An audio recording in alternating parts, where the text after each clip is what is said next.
রাঙ্গামাটি, সাদা হওয়া এবং তিতাস একটি নদী। সাধারণত আমরা এটার মাধ্যমে বেশি চিনি না। এবং মজার বিষয় যে আরো বেশি চিনে থাকি 1973 সালে যখন চলচ্চিত্রটা মুক্তি পায়, তিতাস একটি নদীর নাম। আর পরিচালক যেমন পরিচালক না, তিনি ঋত্বিক ঘটক। এবং ঋত্বিক ঘটকের একটা বৈশিষ্ট্য ঋত্বিক ঘটক কিন্তু যখন এই ছবিটি শুরু করে, আমি বেশি সময় দেব না, 4-5 মিনিট শেষ করব, তখন কিন্তু তিনি নারায়ণগঞ্জে একটা উদ্যোগ নিয়েছিলেন যে নারায়ণগঞ্জে ওখানে শুটিং করবে এবং শুরু করেছিলেন। তো পরবর্তীতে সেখানে পারেন না, কারণ তিনি প্রকৃতপক্ষে একজন পরিচালক যিনি ঘটনার পরম্পরাকে ক্যামেরায় ধারণ করতে পারে সময়ের মাপকাঠি। তিনি আবার কিন্তু এখানে এসেছেন এবং দীর্ঘদিন থেকেছেন, তথ্য সংগ্রহ করেছেন, পরে সেটি চিত্রায়িত হয়েছে, সেটি নিয়ে আমি আলোচনা করব না। অনন্তমল্ল বর্মন তিনি কিন্তু একজন অন্তজ শ্রেণীর মানুষ ছিলেন। তিনি কৈবত্য শ্রেণী, যেটাকে আমরা বলি মাদোপাড়া বা জেলে, তারা মাছ মৎস্যজীবী ছিল, মৎস্য শিকার করে তাদের জীবনযাপন চলত।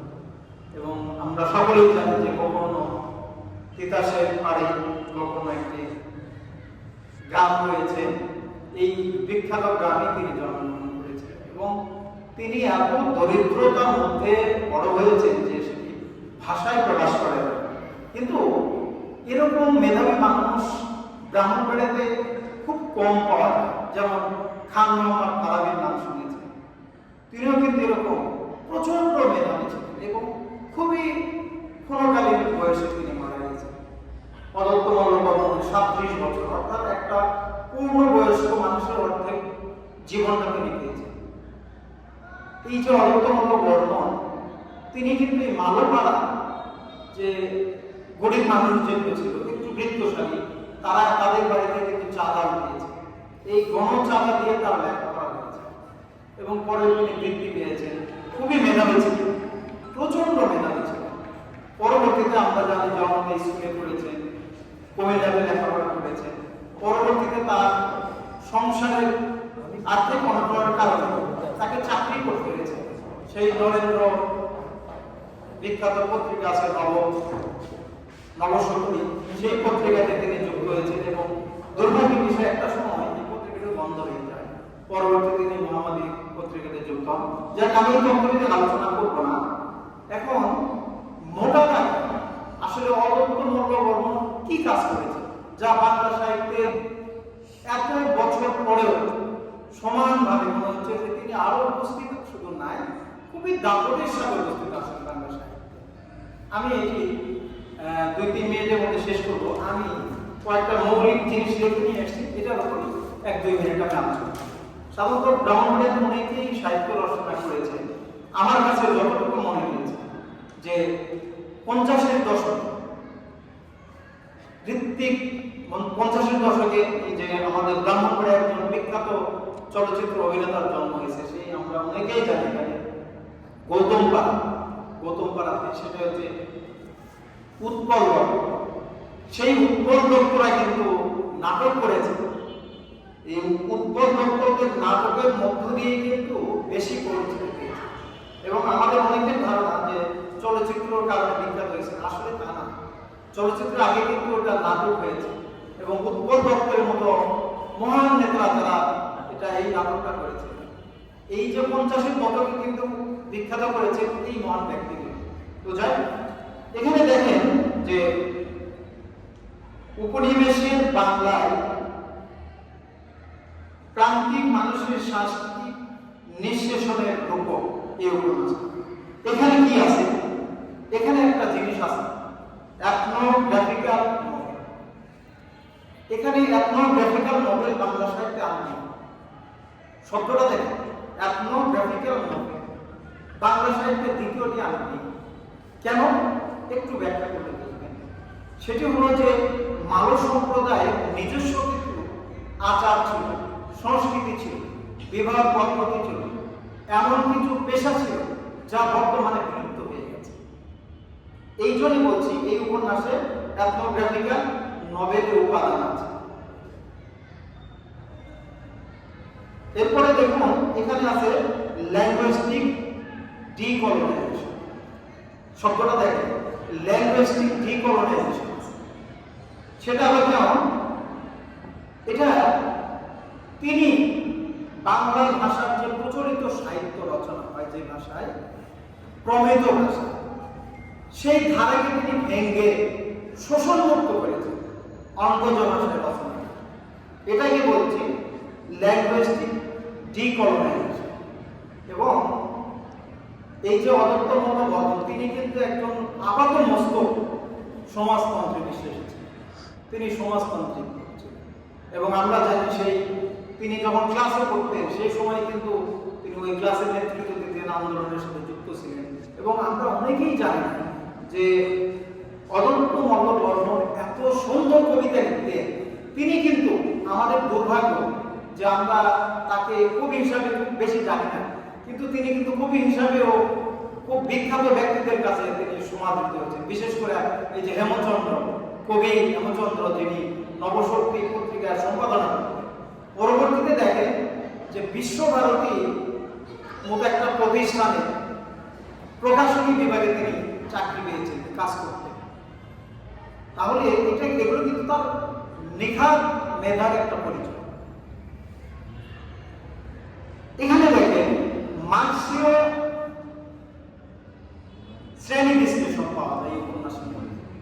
আমার মনে হয় আমি এই যে বিশ্লেষণগুলো দিচ্ছি এটা কোনো কারো সাহিত্যের মধ্যে আসে না পর্যন্ত, এই জন্য আমি এই বিশ্লেষণগুলো দিয়েছি। আমার কাছে মনে হয়েছে যে এই বিষয়গুলো আসা খুবই জরুরি, কারণ বিশেষ করে আপনাদের মতো তরুণ প্রজন্ম যারা কলেজে পড়ছে, ইউনিভার্সিটি যাবে দুদিন পরে, আপনাদের মতো যারা একটু ম্যাচিওর বা যারা আধুনিক জ্ঞানে আলোকিত হতে চায় বা আরো বেশি গভীরে জানতে চায়, তাদের জন্য এই তথ্যগুলো হবে যে মার্ক্সীয় শ্রেণী বিশ্লেষণের উপাদান আছে। সেখানে কি, এখানে উৎপাদন ব্যবস্থা আছে।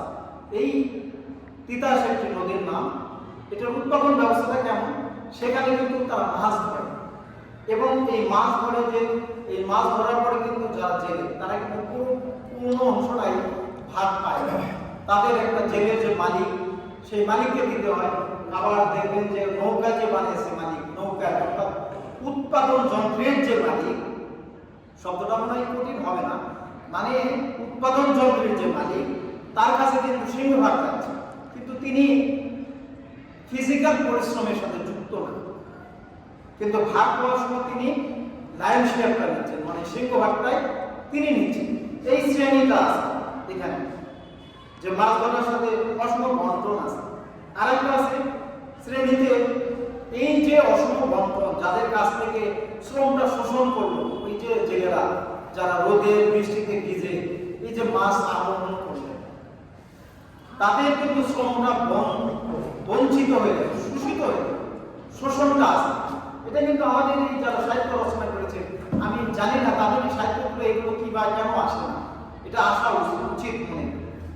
আচ্ছা, আর এক দুটো কথা বলে আমি শেষ করবো। সেটা হলো অনেকেই এরকম অভিযোগ করেছে যে নদী অন্তত শ্রেণীর মানুষ নেতা একাধিক সাহিত্যিক লিখেছেন, যেমন মানিক বন্দ্যোপাধ্যায় লিখেছেন পদ্মা নদীর মাঝি।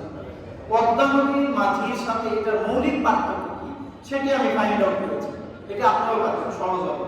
সেটা হলো দৃষ্টিকোণ। পদ্মা নদীর মাঝিতে আমরা যে মানিক বন্দ্যোপাধ্যায়কে পেয়ে থাকি, তিনি কিন্তু পর্যবেক্ষক, অবজার্ভার। কিন্তু তিতাস একটি নদীর নাম। এখানে অদত্ত বর্মনকে আমরা পাই ভুক্তভোগী হিসাবে। তিনি যে মানব সম্প্রদায়ের মানুষ, এই সম্প্রদায়ে যারা শ্রম শোষণ বঞ্চিত, আধুনিক সেবা থেকে বঞ্চিত হয়েছে এবং প্রান্তিক পর্যায়ের মানুষ, এই গ্রন্থ থেকে তিনি উঠে এসে লিখেছেন। তিনি কিন্তু শুধু উপন্যাসিক না, তিনি ঐতিহাসিক দলিল এটা নথিবদ্ধ করেছেন, কারণ এই শ্রেণী থেকে তিনি উঠে এসেছেন। কিন্তু মানিক বন্দ্যোপাধ্যায়ের ক্ষেত্রে কিন্তু এটা হতে পারে। আর একটা হলো শ্রেণী। মানিক বন্দ্যোপাধ্যায় পদ্মা নদীর মাঝে যখন আপনি পড়বেন, তখন দেখবেন যে মিডিল ক্লাস, মধ্য শ্রেণীকে এখানে তুলে এনেছে। কিন্তু এখানে যাদেরকে তুলে এনেছেন তারা শতভাগই ডি ক্লাস, একবারে শ্রেণী, মানে অত্যন্ত প্রান্তিক শ্রেণী বা অন্তজ শ্রেণী, যারা live from hand to mouth বলা যায়, যে প্রতিদিন আজকে আনবে, আজকে রান্না করবে, খাওয়া দাওয়া, এরকম মানুষকে তিনি তুলে এনেছেন। আর শেষ পয়েন্টটা অবস্থানটা দেখেন, যে পদ্মা নদীর মাটিতে মানিক বন্দ্যোপাধ্যায় যেটা দেখেছেন সেটা হচ্ছে বাহির থেকে উনি ভিতরে ঢুকেছেন, কিন্তু তিতাসিদ্ধি নদীর নামে যা ঘটেছে তিনি ভেতর থেকে আরো গভীরে ঢুকে ভেতরটাকে বের করে রেখেছেন। এই জায়গাতে পদ্মা নদীর সাথে তিতাস একটি নদীর নাম, এই উপন্যাসের একটি মৌলিক পাত্র। এবং আর একটা বিষয় দেখবেন যে তিতাসের যে নারীবাদী একটা সাহিত্য কিভাবে বুঝবেন, কি শ্রেণীগত বিশ্লেষণ দেখেন যে নারীবাদী, এখানে প্রধান চরিত্র সাধারণত উপন্যাসে লিখে থেকে নায়ক হয়, এখানে কিন্তু কোনো নায়ক নায়িকা নেই, কিন্তু অন্যতম প্রধান চরিত্র যে বাসন্তী, তার পরবর্তী যে গুরুত্বপূর্ণ চরিত্র কিশোরী, সুবলা, প্রধানতম চরিত্রগুলো কিন্তু নারী। এই জায়গাটা আমি মনে করি যে একটা নারীবাদী, মানে অন্তজ শ্রেণী, কিন্তু তিনি নারীকে, অর্থাৎ আমরা সেই আদি সাম্যবাদী সমাজে যদি চিন্তা করি যে মাতৃতান্ত্রিক ছিল পৃথিবীতে, পুরুষরা জানে না যে পৃথিবীতে ধান চাষ কিংবা কর্ষণ চাষ পদ্ধতির আবিষ্কার হয়েছে মেয়েদের দ্বারা। পৃথিবীতে চাষ পদ্ধতির প্রবর্তক হচ্ছে মেয়েরা, অথচ জমির উপর আমরা সম্পদটাকে দিয়েছি, পুরুষদেরকে দিয়েছি, নানা রকম ধর্মের অনুশাসন আমরা যোগ করেছি। কিন্তু যদি কোনো নারী দাঁড়িয়ে বলে যে পৃথিবীতে তো চাষ পদ্ধতির আবিষ্কারই কি আমরা, ভূমির মালিক তো আমরা, এটি সত্যি, এখানে আপনি পেছনে যাওয়ার কোনো সুযোগ নেই। কিন্তু অদ্বৈত বর্মন এই উপন্যাসের মধ্য দিয়ে সেটি কিন্তু তিনি প্রকাশ করেছেন। শুধু অন্তজ শ্রেণীর প্রান্তিক পর্যায়ের মানুষকে নিয়ে এসেন না, এই যে অন্তজ শ্রেণীর যে নিষ্পেষিত মানুষগুলো, যারা মেয়ে, যারা বিশেষ করে মেয়ে, তারা কিন্তু আরো বেশি বঞ্চিত, তাদেরকে তিনি এখানে অন্যতম প্রধান চরিত্র হিসাবে উপস্থাপন করেছেন, যে বাসন্তী, কিশোরী, সুবলা। এই যে শ্রেণীগত যে বিশ্লেষণ, এগুলো কেন দরকার? এই কারণে যে দরকার যে উপন্যাস আমি যখন পড়ব তখন কিন্তু এত গভীরে ঢোকার সুযোগ নেই, এগুলো নিরীক্ষণমূলক জিনিস। এই জন্য আমি এই কারণে বলেছি যে তথ্যভিত্তিক আলোচনায় খুব বেশি প্রয়োজন নেই, কারণ তেমন গুরুত্ব রাখে না, আমাদের কিন্তু মৌলিক পরিবর্তন আছে। উনি কত সালে কি করছে না করছেন, এই তথ্যগুলো আপনি মুখস্থ করে বেশি মানুষের কাজে লাগবে। কিন্তু আপনি যদি শ্রেণী বিশ্লেষণ জানেন, আপনি শ্রেণীগতভাবে কোন সমাজে বাস করেন, আপনার প্রতিনিধিত্ব কে, তিনি পুঁজিবাদের প্রতিনিধিত্ব করেন নাকি প্রান্তিক মানুষের প্রতিনিধিত্ব করেন, তাহলে কিন্তু আপনি বুঝতে পারবেন যে তার মোটিভটা কি, তার সৃষ্টির লক্ষ্য এবং উদ্দেশ্যটা কি। তাহলে কিন্তু এটা বুঝতে পারবেন যে তার সৃষ্টি কতটুকু মহান। তাহলে দেখেন যে অদত্ত মল্ল বর্মনের তিতাসিদ্ধি নদী একাধারে ক্লাস, কারণ আপনি যদি মহানগর সেই বিভূতিভূষণ বন্দ্যোপাধ্যায়, আপনি যদি মহানগর, আপনারা জানি না চলচ্চিত্র দেখেছেন কিনা, আপনারা দেখবেন যে অপু দুর্গার যে চরিত্রগুলো, এগুলোর সাথে কিন্তু অনেকটা মিলে যায়। কারণ তারা যখন ট্রেন দেখে, তার জীবনে প্রথম ট্রেন দেখা এটা, অথচ আমাদের কাছে হাস্যকর মনে হয় যে ট্রেন এটা দেখতে এটা তো স্বাভাবিক, কিন্তু না, তার যাদের কাছে সভ্যতার আলোয় পৌঁছায় না। এবং এই উপন্যাসে আরো তিনটি জিনিস অনুপস্থিত আছে আমার কাছে মধ্যে, সেটা হলো সেই তৎকালীন যে জমিদারি প্রথার ব্যবস্থা ছিল সেই সময়, এই যে ভূমিগুলো শোষণ হয়ে যেত, এই আবার সেই ব্রিটিশ বিরোধী আন্দোলনের ইয়েগুলো সূত্রপাত ছিল, যুগান্তর অনুশীলন ছিল, সেইগুলো অনুপস্থিত আছে। আবার মোটা দাগে রাষ্ট্র হিসাবেও সবকিছুই অনুপস্থিত। আপনি এটা সমালোচনা করতে পারেন, কিন্তু আপনি লক্ষ্য রাখবেন যে সেই অজপাড়া একটা গ্রামে একটা মানুষ বাস করে, তার কাছে ব্রাহ্মণবাড়িয়া শহরটাই ঢাকার সমান, তার কাছে ব্রাহ্মণবাড়িয়া শহরটাই ঢাকার সমান। এই জন্যই আমি মনে করি যে তিনি যে প্রান্ত থেকে প্রান্তের একবারে এত প্রান্তিক পর্যায়ে মানুষদের দিয়েছিলেন, তার প্রতিদিনের খাবারের কর্মসংস্থানের ব্যবস্থা ছিল না, এবং তিনি কখনো বিয়েও পর্যন্ত করেন নাই, সংসার করেন না।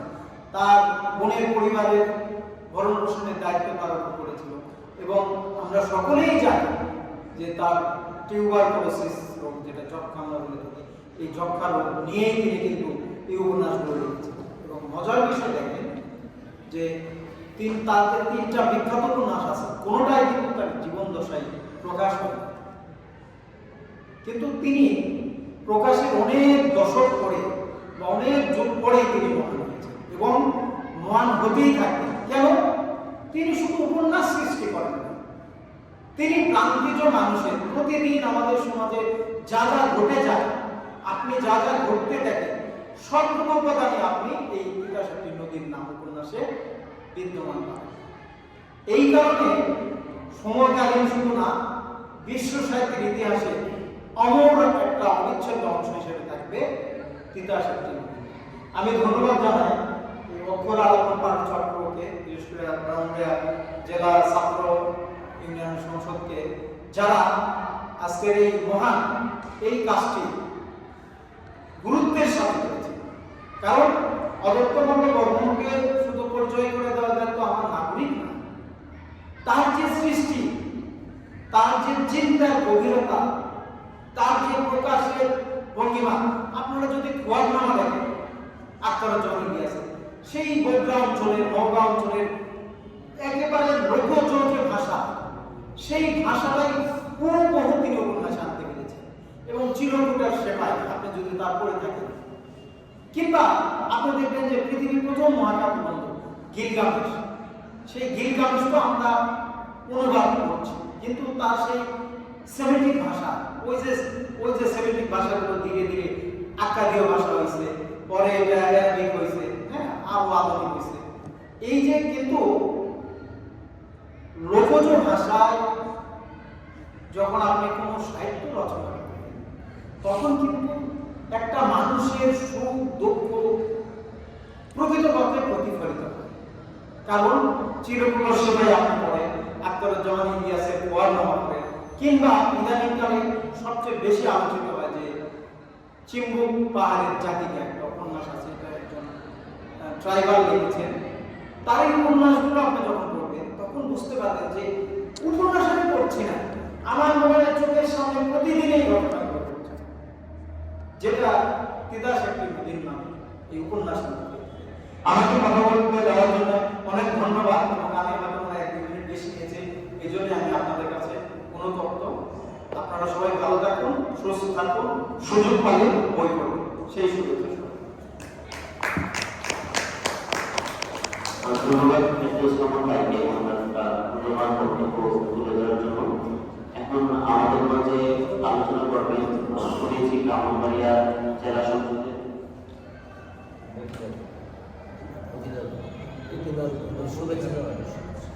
আমাদের মাঝে আমাদের খুবই সৌভাগ্য যে আমাদের মাঝে একজন বীর মুক্তিযোদ্ধা উপস্থিত আছেন, মতি ভাই, ওনাকে শুভেচ্ছা জানানোর জন্য অনুরোধ করি।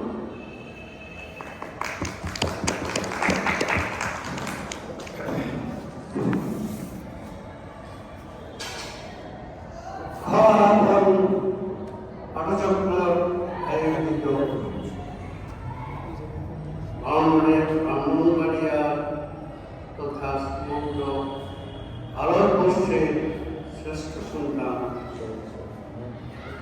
সেই ব্রাহ্মণবাড়িয়া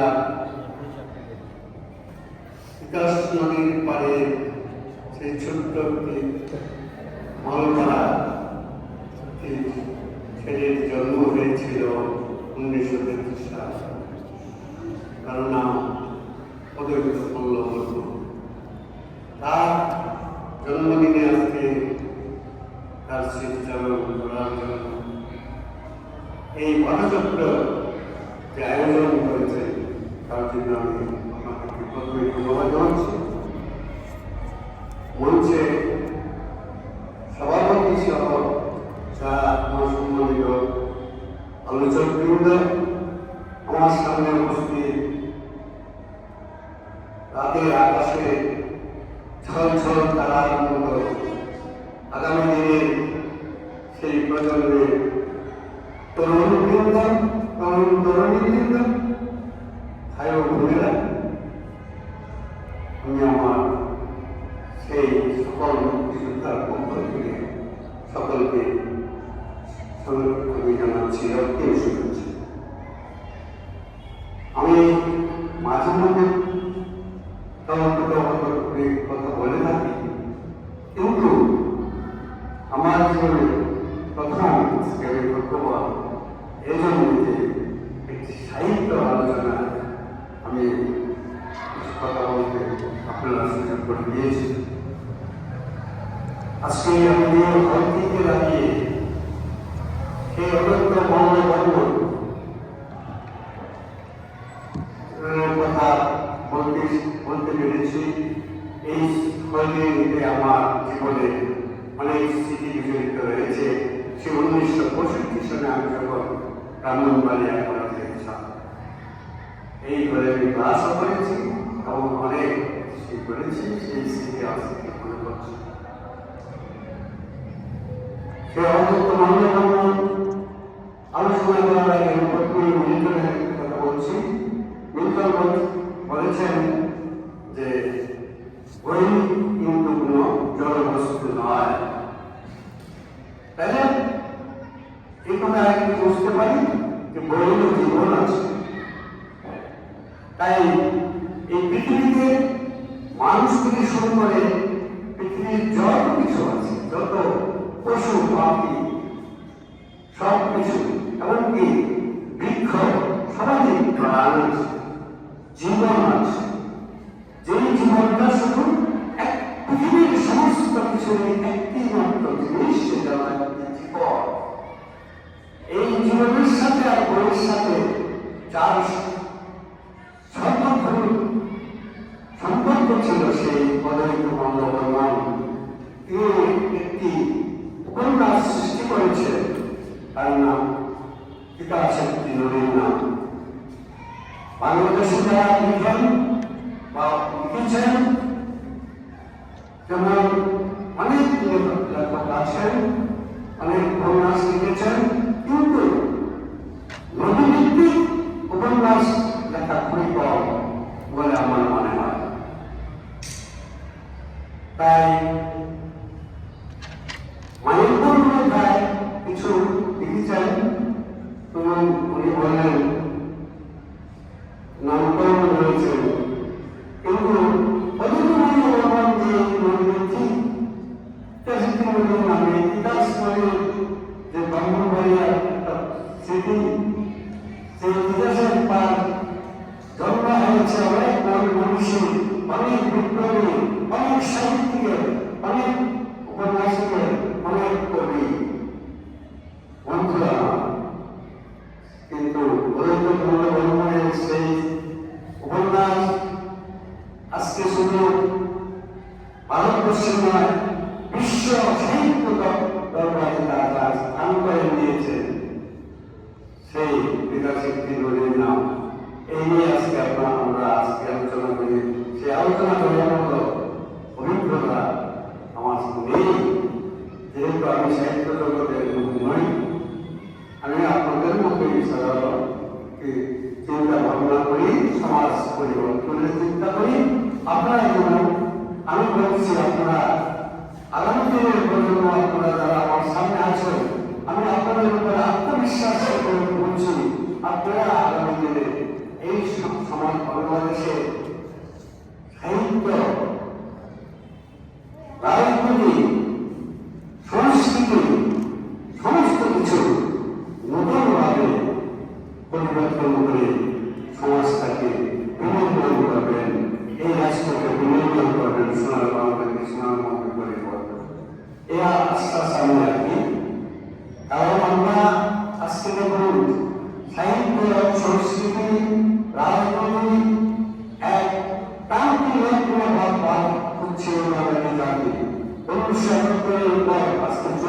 বছর পর আমরা সেই দেশে সাহিত্য সংস্কৃতি এবং বাঙালি জাতির যে বৈশিষ্ট্য এগুলি যেন আমরা হারিয়ে ফেলছি।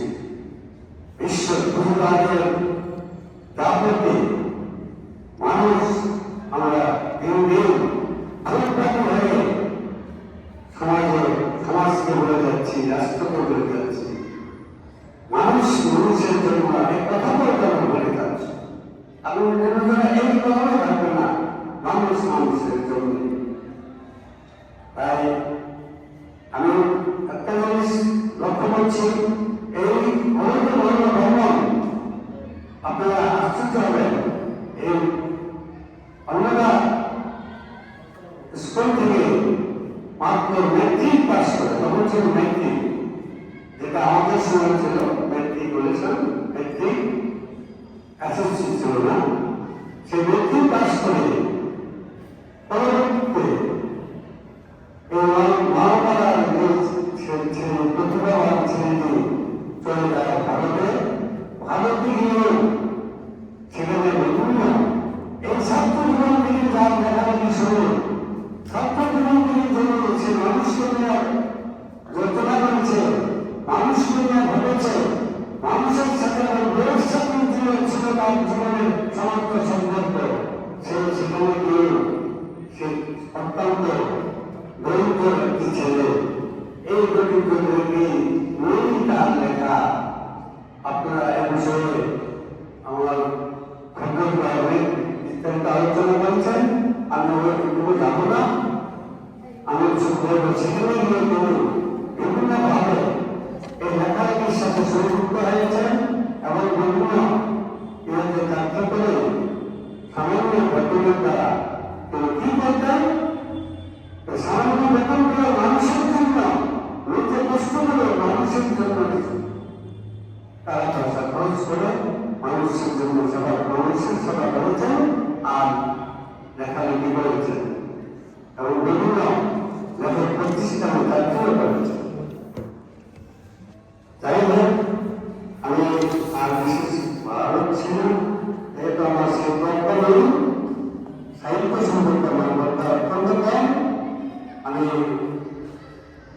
আপনাদের কাছে একটা অনুরোধ রাখবো, সেই অনুরোধটা হল আমাদের শিক্ষা সংস্কৃতিকে আপনারা বাঁচান। ভারতের সংস্কৃতি এবং চিন্তাগুলো আজকে নাই, মানুষ মানুষের জন্য নাই, মানুষের জন্য মানুষ চিন্তা করে না। মানুষের ভোটদারি চিন্তা থেকে এবং ব্যক্তি স্বার্থের জন্য আজকে ব্যক্তি মানুষের খাবারের জন্য ভাই ভাইকে বলে করে অন্য বন্ধুকে বলে বলে সেই যে স্বার্থপরতার যে কারণে আমরা আছি, মানুষ কোথায় করে যাবে? দয়া খায় নাই, মানুষের জন্য দয়া নাই, মানুষের জন্য মানুষের প্রতি ভালোবাসা নেই, ভুলে যাচ্ছে। একটি মাত্র কারণ ভোটবালিকা, সেই ভোটবালিকা আচরণ থেকে প্রতিবাদী ব্যবস্থা থাকে। এই প্রতিবাদী ব্যবস্থাকে যেহেতু ভাবে আপনারা আগামী দিনে তার বিরুদ্ধে লড়াই সংগ্রাম করে এই একক করে সেই ৩০ লক্ষ মানুষের শরীরে রক্তের বিনিময়ে যে বাংলাদেশ পেয়েছি, সেই বাংলাদেশকে আপনারা রক্ষা করবেন। সেই বাংলাদেশের সমাজ ব্যবস্থাকে পরিবর্তন করে অনেকটা বাংলা বর্তমান সেই পিতাশক্তি নদীর নামের মধ্যে যে সমাজতান্ত্রিক ব্যবস্থার কথা রয়েছে, যে শোষণ পরিশোষণের বিরুদ্ধে যে কথা রয়েছে, সেই শোষণহীন বসুন্ধরাহীন যে ২৪শে বসুন্ধরাহীন আন্দোলনে আমরা সেই ব্রিটিশকে দেশ থেকে তাড়াতে পেরেছি, সেই জায়গায় যদি যদি আমরা সেই ব্যবস্থা থেকে আবার না করতে পারি, তাহলে এত রক্ত ২৪ রক্ত এত প্রায় এত খ্রিস্টান শহীদের রক্ত বাহুলির সেই কি অবদান আমরা দিতে পারছি। আমরা তো যারা যুদ্ধ করে দেশকে স্বাধীন করেছি, আমরা তো আজকে থাকবো না। আপনারাই আগামী দিনের প্রজন্ম, আপনারাই আগামী দিনের সন্তান, সূর্য সন্তান, আপনাদের কাছে আপনাকে গায়ে রেখে দেওয়া একজন মুক্তিযোদ্ধা হিসাবে আপনারা করে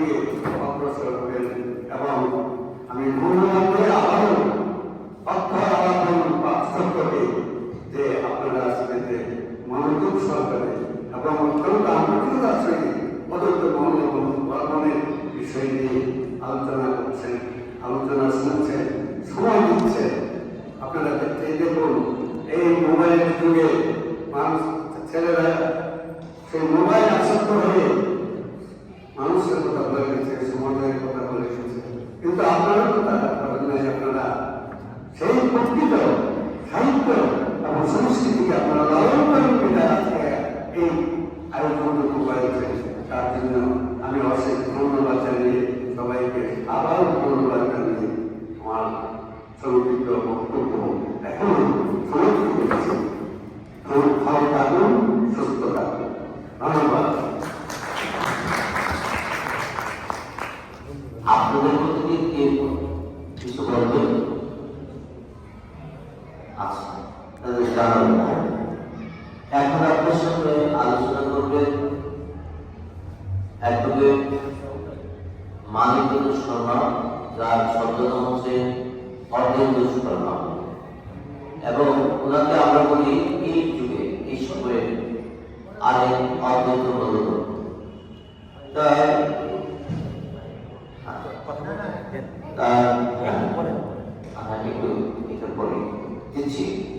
তার পর্যন্ত প্রকাশিত সম্মাননা পেয়েছেন অদ্বৈত মূলত সম্মাননা 2023, এবং গল্পগ্রন্থ হচ্ছে তার কালো মেঘের আঁচল, জলগ্রহ, তার দৃষ্টি, এবং প্রবন্ধ হচ্ছে অদ্বৈত অন্বেষণ। এবং উপন্যাস, যে উপন্যাসটা আমার উপমহাদেশে, বিশেষ করে ভারত বাংলাদেশে, তার উপন্যাসটা হচ্ছে অদ্বৈত, এবং তার জীবনকে নিয়ে এই উপন্যাসটা রচনা করেছেন। এটি কামড়ে তার জন্ম বিজয়নগরে, উপমহাদেশে অদ্বৈত জীবনকে নিয়ে প্রথম রচনা। আর তার কাব্যগ্রন্থ হচ্ছে বৃত্তান্তরে এক জন্ম, সেই নাগরিক রাজহাঁস, চোখের চোখা 2022 প্রকাশ করে। তাকে বলা হয় প্রাণস্পন্দনের কবি মানিকচন্দ্র শর্মা। তো যারা আপনাদের নিয়ে আলোচনা করেন, কিছু বলেন, তাহলে এরপরে আমরা মানিকচন্দ্র শর্মা, যিনি অদ্বৈত জীবনী নিয়ে উপন্যাস লিখেছেন, অনেক গবেষণা করেছেন, কাজ করেছেন, তার কথা বলবেন। আসলে আর সময় লাগবে ভাই, 1 মিনিট। আচ্ছা, আমাদের মাঝে শ্রাবণ উপস্থিত আছে। শ্রাবণ তো ওনার বক্তব্য রেডি করছেন, আমি বলবেন। আপনাদের সবাইকে ধন্যবাদ আজকে এখানে উপস্থিত হওয়ার জন্য, এই আলোচনাটি মনোযোগ সহকারে শোনার জন্য।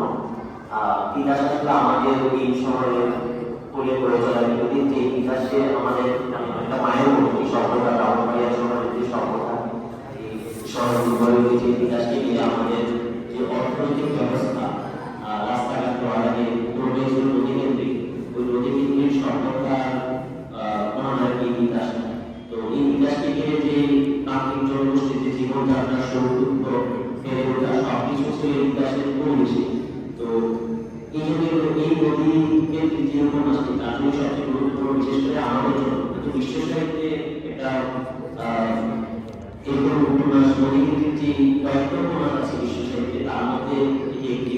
আসলে আমাদের জন্য, বিশেষ করে আমরা যারা ব্রাহ্মণবাড়িয়া যাদের বেড়ে ওঠা, তাদের জন্য এটা আরো বেশি গুরুত্বপূর্ণ। এখন শ্রাবণকে অনুরোধ করছি কিছু বলার জন্য।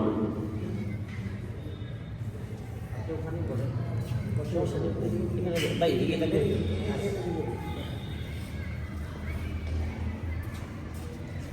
ধন্যবাদ। আমার নাম আলিদুল হক শ্রাবণ, আমি এই কলেজের ছাত্র, পদার্থবিজ্ঞান বিভাগে। সাহিত্যতাত্ত্বিক বিশ্লেষণ আমার পক্ষে করা সম্ভব না, তো আমার একটা সৌভাগ্য হয়েছিল যে নবীন নাম করেছিলাম। আমাদের যে জেনারেশন, গুডরিডসে আমি যে ট্রেন্ড দেখতে পাই, গুডরিডস হচ্ছে বই যারা সমস্যা নিজের কাপড়, তো সেই ট্রেন্ড থেকে আমি অনুমান করি যে আমাদের মধ্যে এখানে যারা তাদেরকে নাও করে আসলে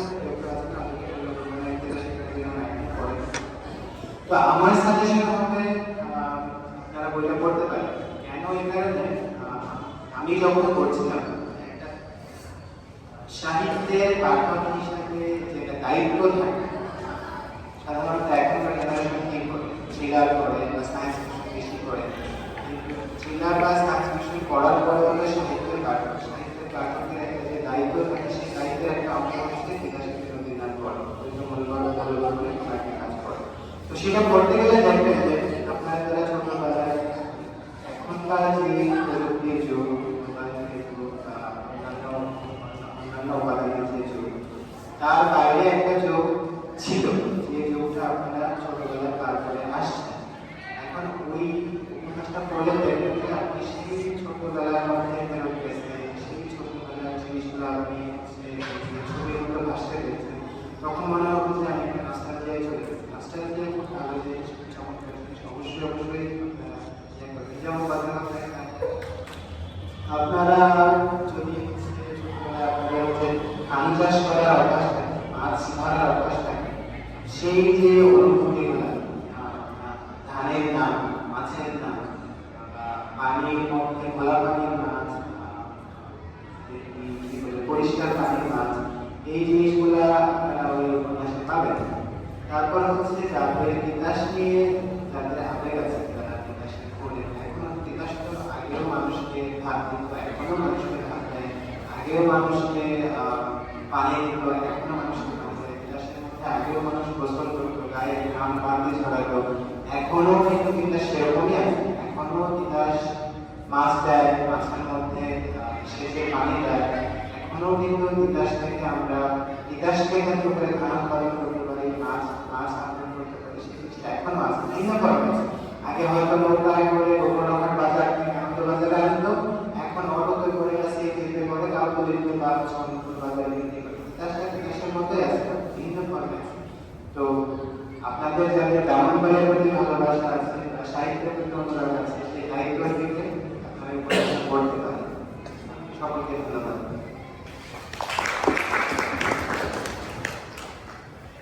এখন বক্তব্য রাখবেন না, আলোচনা করবেন অ্যাডভোকেট মানিক রঞ্জন সরকার।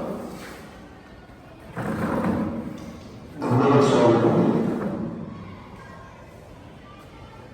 সবাই আমি ধন্যবাদ জানাই আপনারা যারা এই আয়োজনটি করেছেন, অত্যন্ত পরিশ্রম করে, বিশেষ করে অক্ষর আর জন্য। আজকে 1 তারিখ, আমাদের দুটি সংগঠন আছে, সাহিত্য একাডেমি আর আমাদের স্মৃতি গ্রন্থাগার গবেষণা একাডেমি। এই দুটি সংগঠনই আজকে পুষ্পস্তবক অর্পণ করতেছেন। এদিকে আপনারা পদদের আরাধনা দিতে আমি আপনাদেরকে আবারও ধন্যবাদ জানাই, এমন একটি পরিবেশ তৈরি করার জন্য আজকে দিন।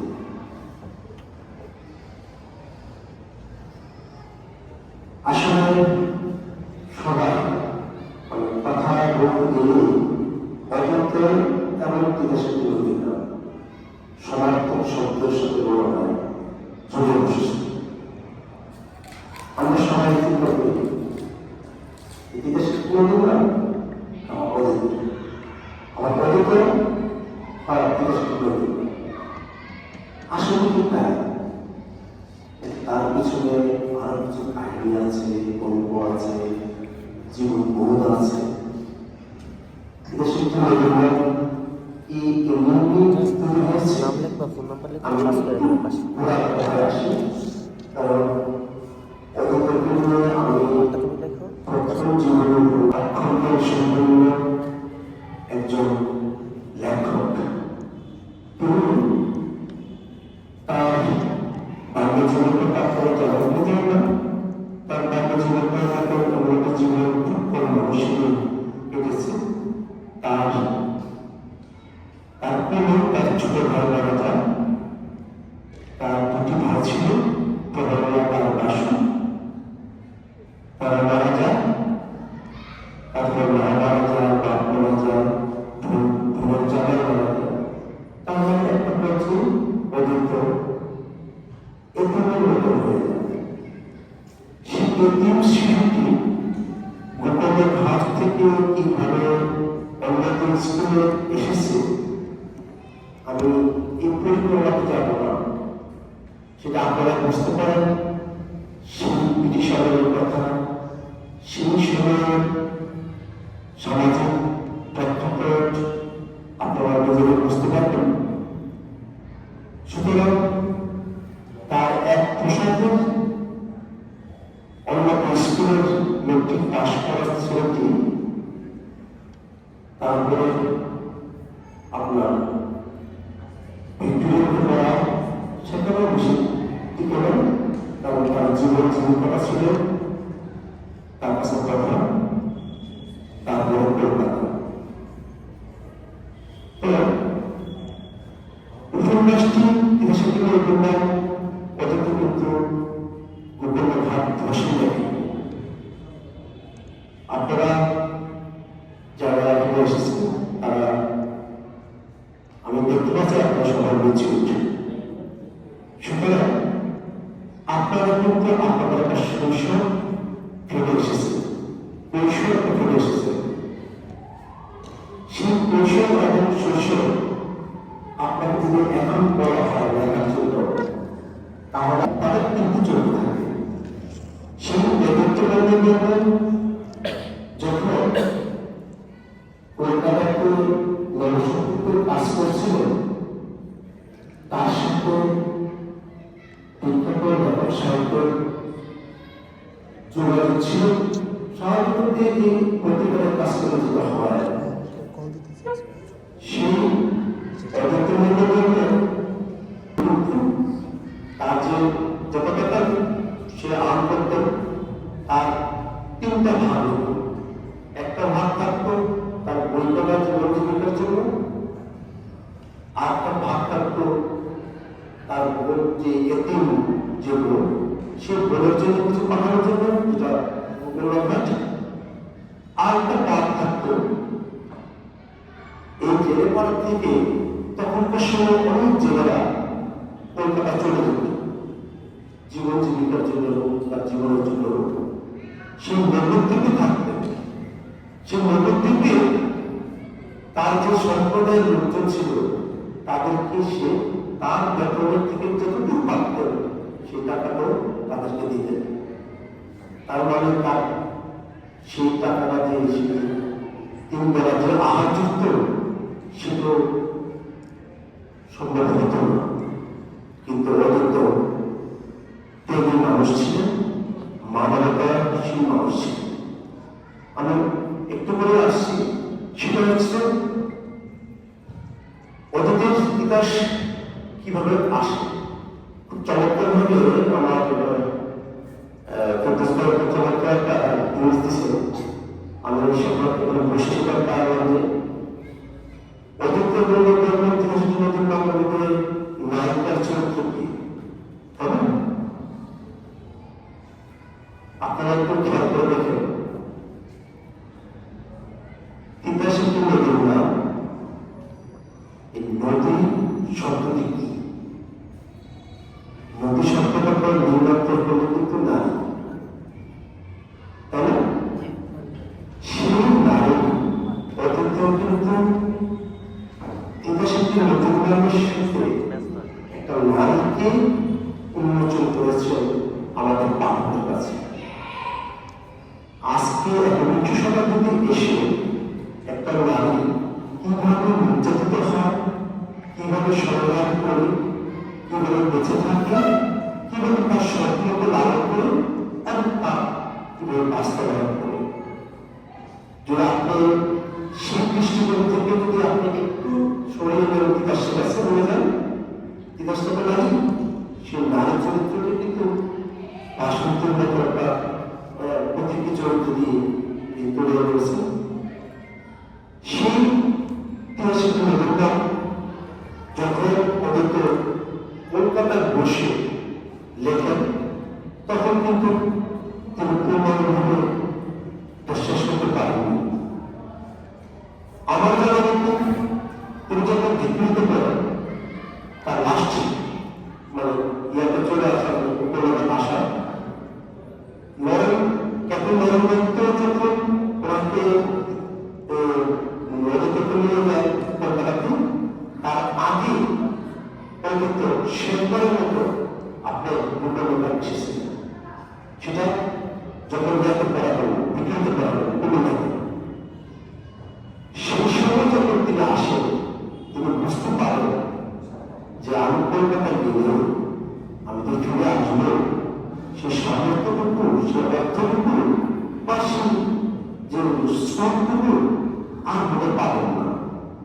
দেখেন, মানুষের মনে অবচেতন মনে অনেক কিছু উত্তর চলে আসে, তা আপনাদের বেলায় হতে পারে, আমার মনে হয় সেই অতীতের বেলায় খুশিটি হয়েছে। অতীতের লাস্ট যখন আসে তখন আপনারা জানি না, আমার বলা ঠিক না, যে উপন্যাসটি বিশেষ করে অতীতের জীবন উপন্যাসটা আপনারা যদি পান, এই উপন্যাসটা একটু পড়বেন, ওদের লাইফ স্কোরটা আমি সেখানে কোথাও আমি কল্পনা করিনি। তার জীবন, তার নাম, তার স্বর, তার সব কিছু আমি এগুলো লিখে তাকে উপর উপন্যাস করে ফেলেছি।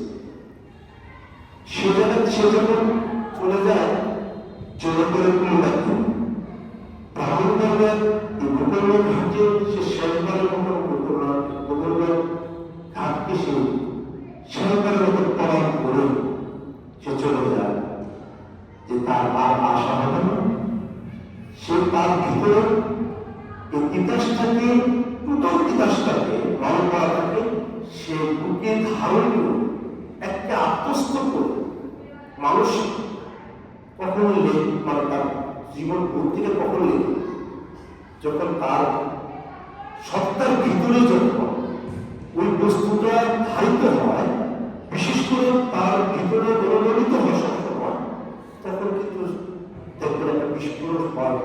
কোথাও কোনো সময় যখন সময় তখন হবেই, অতীতের ব্যাপার সেটা হয়েছে। সেই অতীত যখন কলকাতায় যায়, পত্রিকা অফিসে সারাক্ষণ থাকে, কিন্তু তিতাসের নতুনবার লেখার জন্য তার স্ফূর্ত ছিল না, সমাজ ছিল না। একটা পর্যায়ে অতীত চিন্তা করলেন যে আমাকে তিতাসকে নিয়ে লিখতে হবে, আমার মানুষ সম্প্রদায়কে দিয়ে লিখতে হবে। মূলত কিন্তু আসলে আমরা বারবার কিন্তু তিতাসকে নতুন বলি, নদীটাকে যদি আমি একদিকে রাখি, তাহলে আপনাদের সম্প্রদায়কে রাখতে পারে, সে মানুষ সম্প্রদায়কে রাখতে পারে। তার মানে মানুষ সম্প্রদায় এবং তিতাস অভিন্ন সত্তা, এই অভিন্ন সত্তাটাকে একটা সম্পত্তি গেতে তিনি কি করলেন, এটা তুলে আনলেন। কাকে?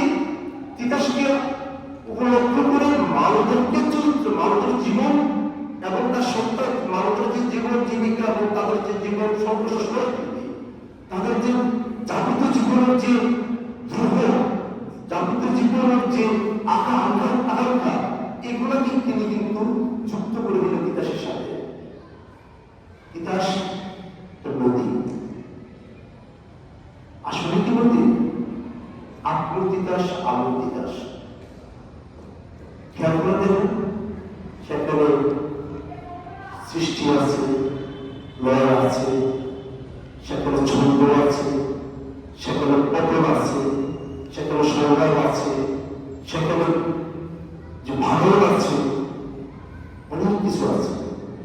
একটা জীবনের সাথে, একটা সম্পূর্ণ জীবনের সাথে তিতাস অদ্ভুতভাবে মিলে যায়।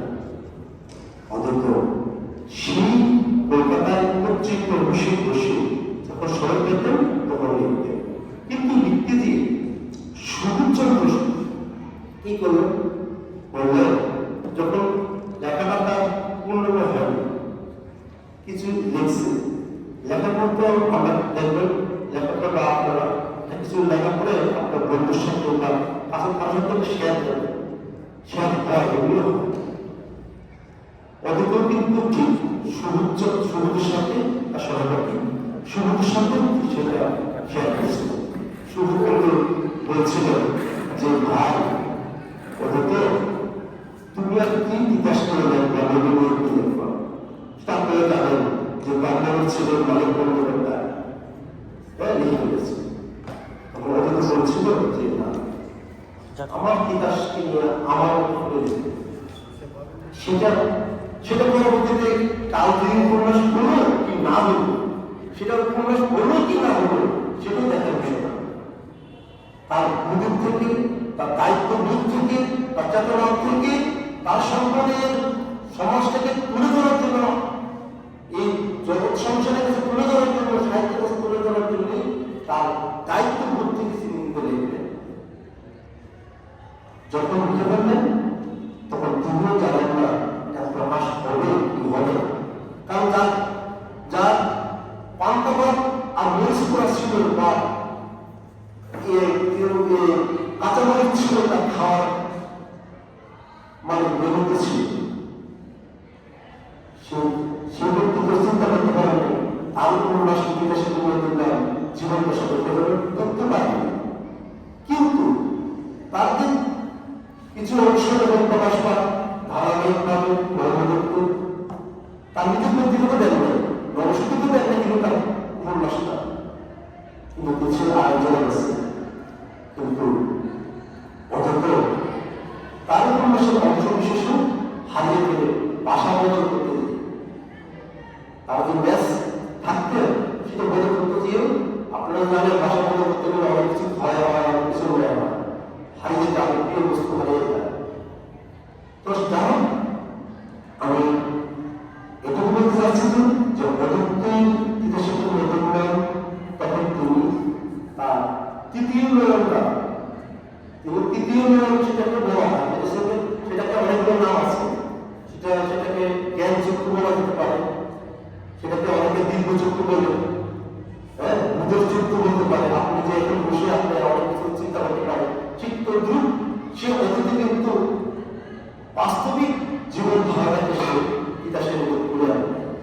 কিন্তু ইতিহাসকে তুলতে গিয়ে তিনি কিন্তু মানুষের সাথে ডিফারেন্স করে বলবেন কি যে না, আমার ইতিহাসকে প্রকৃত ভাষা, সাহিত্যিক ভাষা আমি তুলে আনবো না, আমি আমার ভাষায় আমি তুলে আনবো। আমার সংস্কৃতি, আমার যে বোধ, আমার যে স্বপ্ন, সেটাকে আমার মতো করে তুলে আনবো। এটা তো এই কাজটি করেছেন আপনারা দেখুন ইতিহাস পুনর্নির্মাণ করতে গেলে ব্রাহ্মণবাড়ির যে আঞ্চলিক সম্পর্কতা সেটি কিন্তু চমৎকার ভাবে ফুটে এসেছে। আর কি বিষয় আমি আর আপনার কাছে একটু সময় নিচ্ছি, আপনারা যদি মানে খুব বেশি বলিব লাগে আমার বলবেন, আমি কিন্তু কখনো এইভাবে এত এত বলে দেব। সেটা হচ্ছে যে অতীতে দাদা একটা কথা বলছিলেন যে জেলেরা আপনারা এই সংস্কৃতি চলবে, আমি আমার চাকরি সূত্রে আমি হাতিয়ে ছিলাম, যেটা চিন্তি পাবো হাতিয়ে, সেখানে জেলেদের সম্পর্কে আমার কিছু অভিজ্ঞতা আছে। সেটা হচ্ছে যে যারা মাছ ধরে আজকে যায় তাদের অনেকে কিন্তু নৌকা থাকে না, আবার অনেকে কিন্তু অনেকে জালও থাকে না। তার মানে অথচ সে জাল তোমার সামর্থ্য নেই, নৌকা কেনার সামর্থ্য, কিন্তু তার জীবন জীবিকার হচ্ছে কিন্তু মাছ ধরা থেকে, তাহলে কি কিভাবে চলবে? দাদন নামে একটা শব্দ আছে, আপনারা জানেন কিনা? দাদন শব্দ হচ্ছে যে আপনি আরেকজনের কাছে বিকৃত হয়ে যাবেন সময়ের আগে। মাছ ধরা কখন হয়? যখন বর্ষা শেষ হতে হবে, মাছ ধরা বেশি, প্রচুর মাছ ধরা হয়। তার আগে তার জীবন জীবিকা বাঁচানোর জন্য, তার পরিবারকে বাঁচানোর জন্য সে তখন ওই মহাজনের কাছ থেকে সে ধার নিয়ে টাকা নিয়ে আসে, এবং তখন তার কাছে মৌখিকভাবে সে বিকৃত হয় যে আমি আগামী সিজনে আমি আপনার মাছ ধরে দেবো, আর আমি আপনাদের টাকা নিয়ে আসছি, ওই টাকাটা সুদ হয়ে যাবে। এটা আমি হাতে দেখেছি, দুনিয়া হতে দেখেছি। আর আমাদের এই পদ্ধতির ওটা ছিল দেখেন, সেই 100 বছর আগে আর 100 বছর ভবিষ্যতে এসে আমরা কি পরিবর্তন হয়েছে? সমাজকে খুব বেশি পরিবর্তন হয়েছে। দাদনের কাছ থেকে কিন্তু আজকে দাদনের যারা এখন জেলের কথা বলতেছি, মূল কথা বলতেছি, কিন্তু আপনি খেয়াল করে দেখেন আপনার চারিপাশে সুদ যারা মানে সুদী ব্যবসা যারা করে এটা দাদন না, এটা অনলাইন করতে দাদন, এটাও মানুষ বিকৃত হয়ে যায়, তার কাছে ঋণ নিতে যেয়ে তার কাছে বিকৃত হয়ে যায়।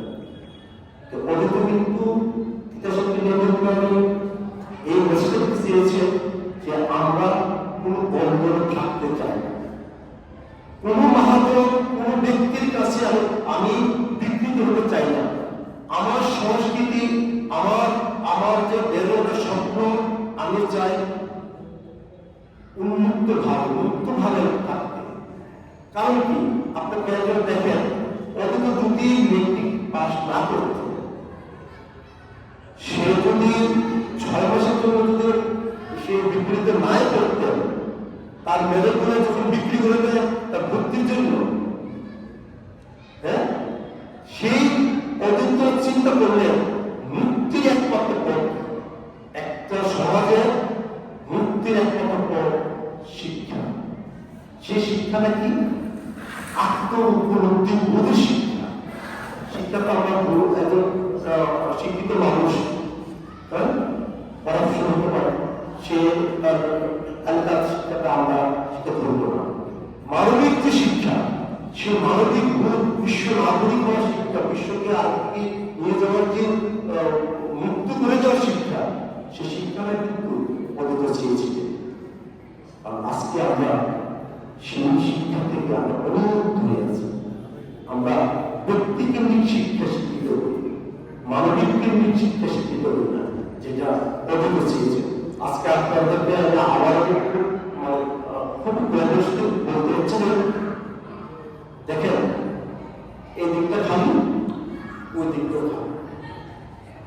আপনারা এখানে 20-50 জন আছেন, যথেষ্ট পরিবর্তনের জন্য, বেশি করার জন্য।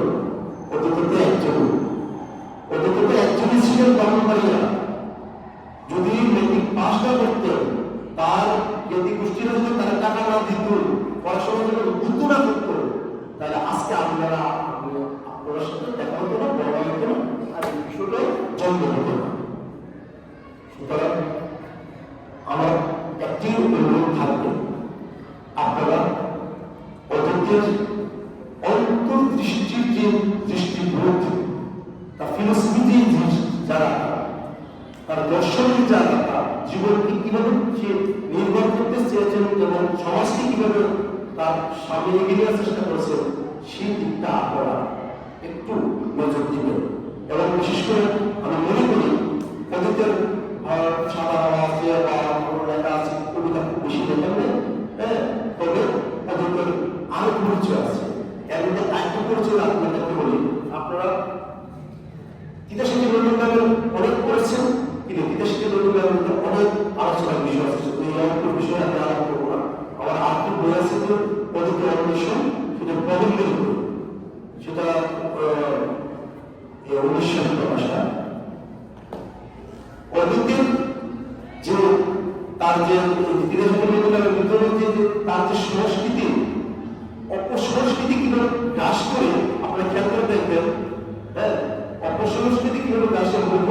মুঘলের বাড়িতে এক ধরনের কীর্তন হয়, এক ধরনের সংস্কৃত চর্চা হয়, কালাচাঁদের সাথে আরেক কালার বাড়িতে আর ধরনের সংস্কৃতি হয়। সেখানে কি হয়? সেখানে হয় আপনার যাত্রা পালার গান, যেটা অপসংস্কৃতির মাধ্যমে কিভাবে চতুর সংস্কৃতি কিভাবে গ্রাস করে তার মূল সংস্কৃতিকে সেখানেও তুলে নিয়েছিলেন। তা আমার একটি আপনাদের কাছে অনুরোধ থাকবে, অতীতে আগামী যুগে আপনারা যদি কোনো অতীতের অনুষ্ঠান করেন, সার্বিক অতীতকে নিয়ে আপনার অনুষ্ঠান করতে পারেন। বিশেষ করে অতীতের ইতিহাসের নদীর তা আছে, তারপরেও অতীতে আরো যে লেখাগুলোকে আছে আপনারা খেয়াল করে দেখবেন, সে কিন্তু ছিল আপনার ফুটবল। অতীতে আপনারা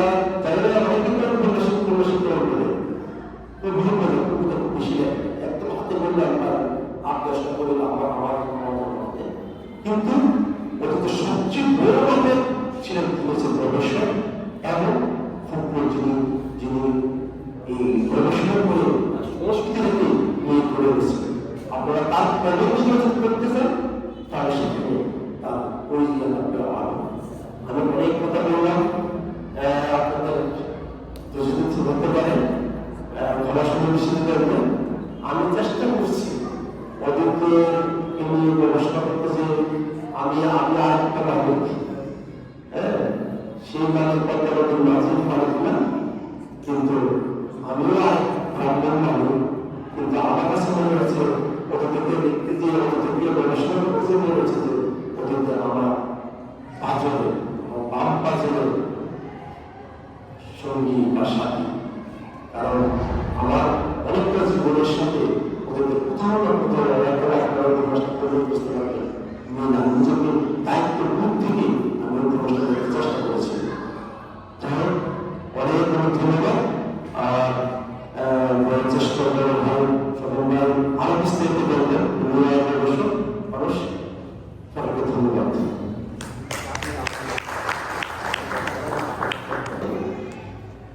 আপনি জানেন আমাদের যে অনেক নদী বেশি আছে আমেরিকাতে, অনেক নদী আছে ভারতে, তবু নদীমাতৃক বাংলাদেশ বলা হয় এই দেশকে। কেন? নদী জল নেই, নদী নেই, ফসল নেই, নদীর পানি খেয়ে আমরা তৃষ্ণা মেটাই।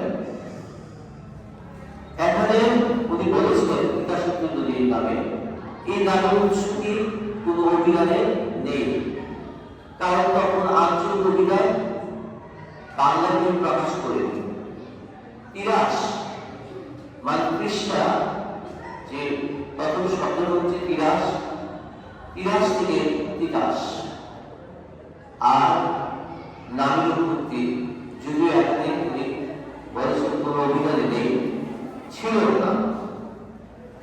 চাঁদরপাড় থেকে একটু ওই নাসিরনগরে দক্ষিণ দিকে শুরু হয়ে চুলকা হয়ে দিকে সাহস করে ব্রাহ্মণবাড়ির আহ্বান হয়ে ঠিক চলে গেছে একদম নবীনগরের চিত্রিতে। এখানে বলেছেন পিতাসের দর্পণটা বলেছেন, যদি একটা নারী বা কোনো সুরুষী নারী কাপড় বেঁধে গেলে যেগুলো হয় একটা প্রান্ত বাঁধা আর কাপড়, আর এটা বৈজ্ঞানিকভাবে গাভীর আর তিতাসের সৃষ্টি হয়েছিল কিভাবে? অদ্বৈত তার উপন্যাস বলেছেন তিতাসের জন্ম হয়েছিল সুরুষী নারী যেমন নাচতে নাচতে অনেক দূর এগিয়ে যায়, হঠাৎ করে পা পিছলে পড়ে যায়, ঠিক মেঘনা নদী একদিন নাচতে নাচতে সাগরের দিকে যাচ্ছে, সাগরের পানি ঠিক এসে চাঁদর পাড়ের দিকে এসে হঠাৎ করে আড্ডা প্রচন্ড জলের দূরে ভেঙে আবার এই বিকাশ নদীর জন্ম হয়েছে। যে কাব্যের বর্ণনা দিয়েছে অসাধারণ, মানে এখানে যে দুঃখযোগ্যতা, এই দুঃখযোগ্যতা আপনি লক্ষ্য করবেন বিকাশের যে তরুণী, চক্রী, গোবর, তারপরে মাদক, বিভিন্ন শব্দগুলো এখানে থামা, তাদের বর্ণনা, স্বরূপের বর্ণনা সবগুলো এখানে আছে। আপনি চিন্তা করেন তার শব্দ চলে নদীর পানি, মানে সকাল অনেক সুন্দর এবং মনে হচ্ছে সাদা নীলাভ মাখনের মতো দেখতে। এই যে বর্ণনাগুলো বাংলা সাহিত্যে তার শব্দ বয়ন চমৎকার। আরেকটা হচ্ছে ক্রীড়াপদের অধিক ব্যবহার, মাগুরা গেছে এবারে উপরে 3 তোলা জাল দিয়ে, যেটা আমরা বেলুন করি, নিয়ে যাচ্ছে, গিয়ে ছাড়া বাড়িতে গেল, গিয়ে মাছ ধরবে, উপর থেকে পাতা খসিয়া পড়িল, উড়িতে উড়িতে মাটিতে পড়িল, মাটিতে পড়িয়া মিশিয়া গেল, সেখান থেকে মাছ, ছোট মাছ ফুটিয়ে উঠিল। এই যে অধিক মাত্রা যে ক্রীড়াপদের যে ব্যবহার, ক্রিয়া, এই ক্রিয়াপদের ব্যবহার চমৎকার, তাতে সুবিধা, মানে ক্রিয়াপদ বলতে গেলে একটা বাক্যের আধ্যাত্মিক ব্যাপারে এবং প্রত্যাশাকে দেখে পিতা শিক্ষক নদীর নাম সেটা থেকে তার পর্ব যে বিভাজন করেছে প্রবাস খণ্ড, তারপরে তার দয়াবশ জন্ম মৃত্যু, তার প্রজাপতি, রানাদার, ভাসমান প্রতিটা বিষয়ের সাথে জড়িত। আপনি এখানে বিকাশ নদীর নামে এই যে সে আমরা উপন্যাস করছি সর্বদিক বর্ণন দিয়ে আসলো প্রত্যেকটা মানব ব্রতবর্ণ যেদিন হয় এখানে ঠিক একইভাবে শ্লোকের ব্যবহার কিন্তু ব্রতের ব্যবহার পূর্ববঙ্গীয় যে মুর্শিদি গান, শিবগান, কৃষ্ণগান, মুসলমানদের বিরুদ্ধে গান, হিন্দু মুসলমান অসংখ্য যুদ্ধের যে গানগুলো সমস্ত এই উপন্যাসে এসেছে। আপনি লক্ষ্য করেন এই উপন্যাসে বিকাশিত নদীর নামে যে বলল তাকে পাঁচশোটা দিল ঈশ্বর সুতাকে পাঁচশোটা দিয়ে দেখলো কতদিন মারামারি করিল, এরপরে নিজেরা মারামারি করিল, তারপরে শুধু পাঁচশোটা ফেলে দিয়ে তারপরে বাজে নিবারণ করতে সাথে গলার পাতার মধ্যে পা রেখে বলল মানে পণ্ডিত অভিনয় করলো ফিরে শুনলা লেখাপড়া কর, লেখাপড়া হলো না, কি হলো জেলের ছিলেন শেষ পর্যন্ত এই নৌকা করে দড়ি নিয়ে বিভিন্ন মার্শাল নিয়ে তিলক বাজুকে নিয়ে প্রবাসী হতো সেই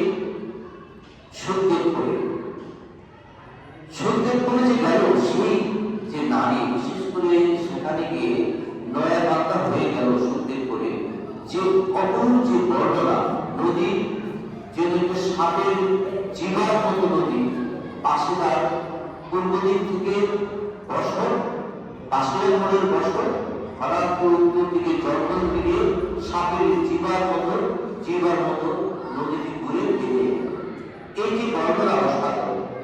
পাশের কি হিসেবে দেখালো দেখতে অসুরের মতো শক্তি, বিরাট হৃদয়ের মানুষ আর চাপড়া কালো বিরাট মাথা, যেগুলো আমার কাছে মনে হচ্ছে সেই মহাদেবের মতো বর্ণনা এবং দেখানো সেই মেধাভিপ্রায় বলতে গেলে আপনারা যারা স্টুডেন্ট যে আজকে বলতে গেলে নিগ্রেট জাতি গোষ্ঠী, কারণ ব্রাহ্মণের অঞ্চলে 103টা ছিল, এখন এই বৈজ্ঞানিক সূত্রে এখানে ইয়ারা ছিল, মণিপুরীরা ছিল, মূল ছিল যারা তিনটা ছিল বিটলি অনেক জাতি গোষ্ঠী এখানে ছিল।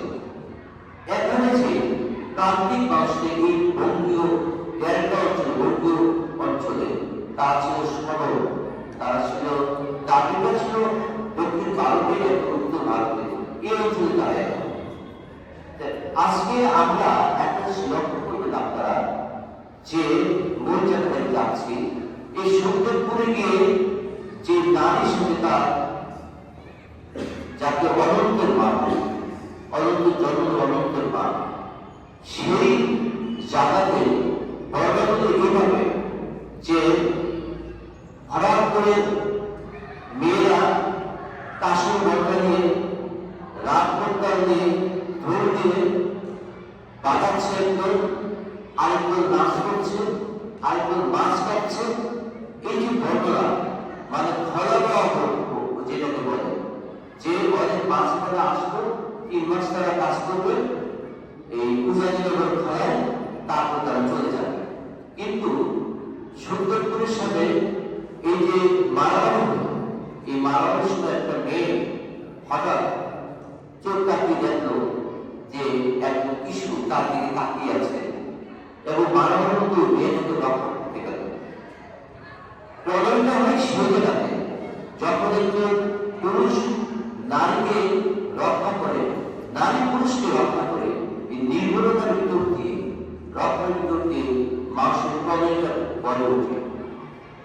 পরবর্তী সময়ে আমরা বাসের কোনো স্ত্রী তাকে প্রতিষ্ঠা করে বিয়ে করিয়ে দিল এবং বলল যে ফুলের বেলা বদল এবার দেশে গিয়ে স্বাস্থ্যমতে বিয়ে করল।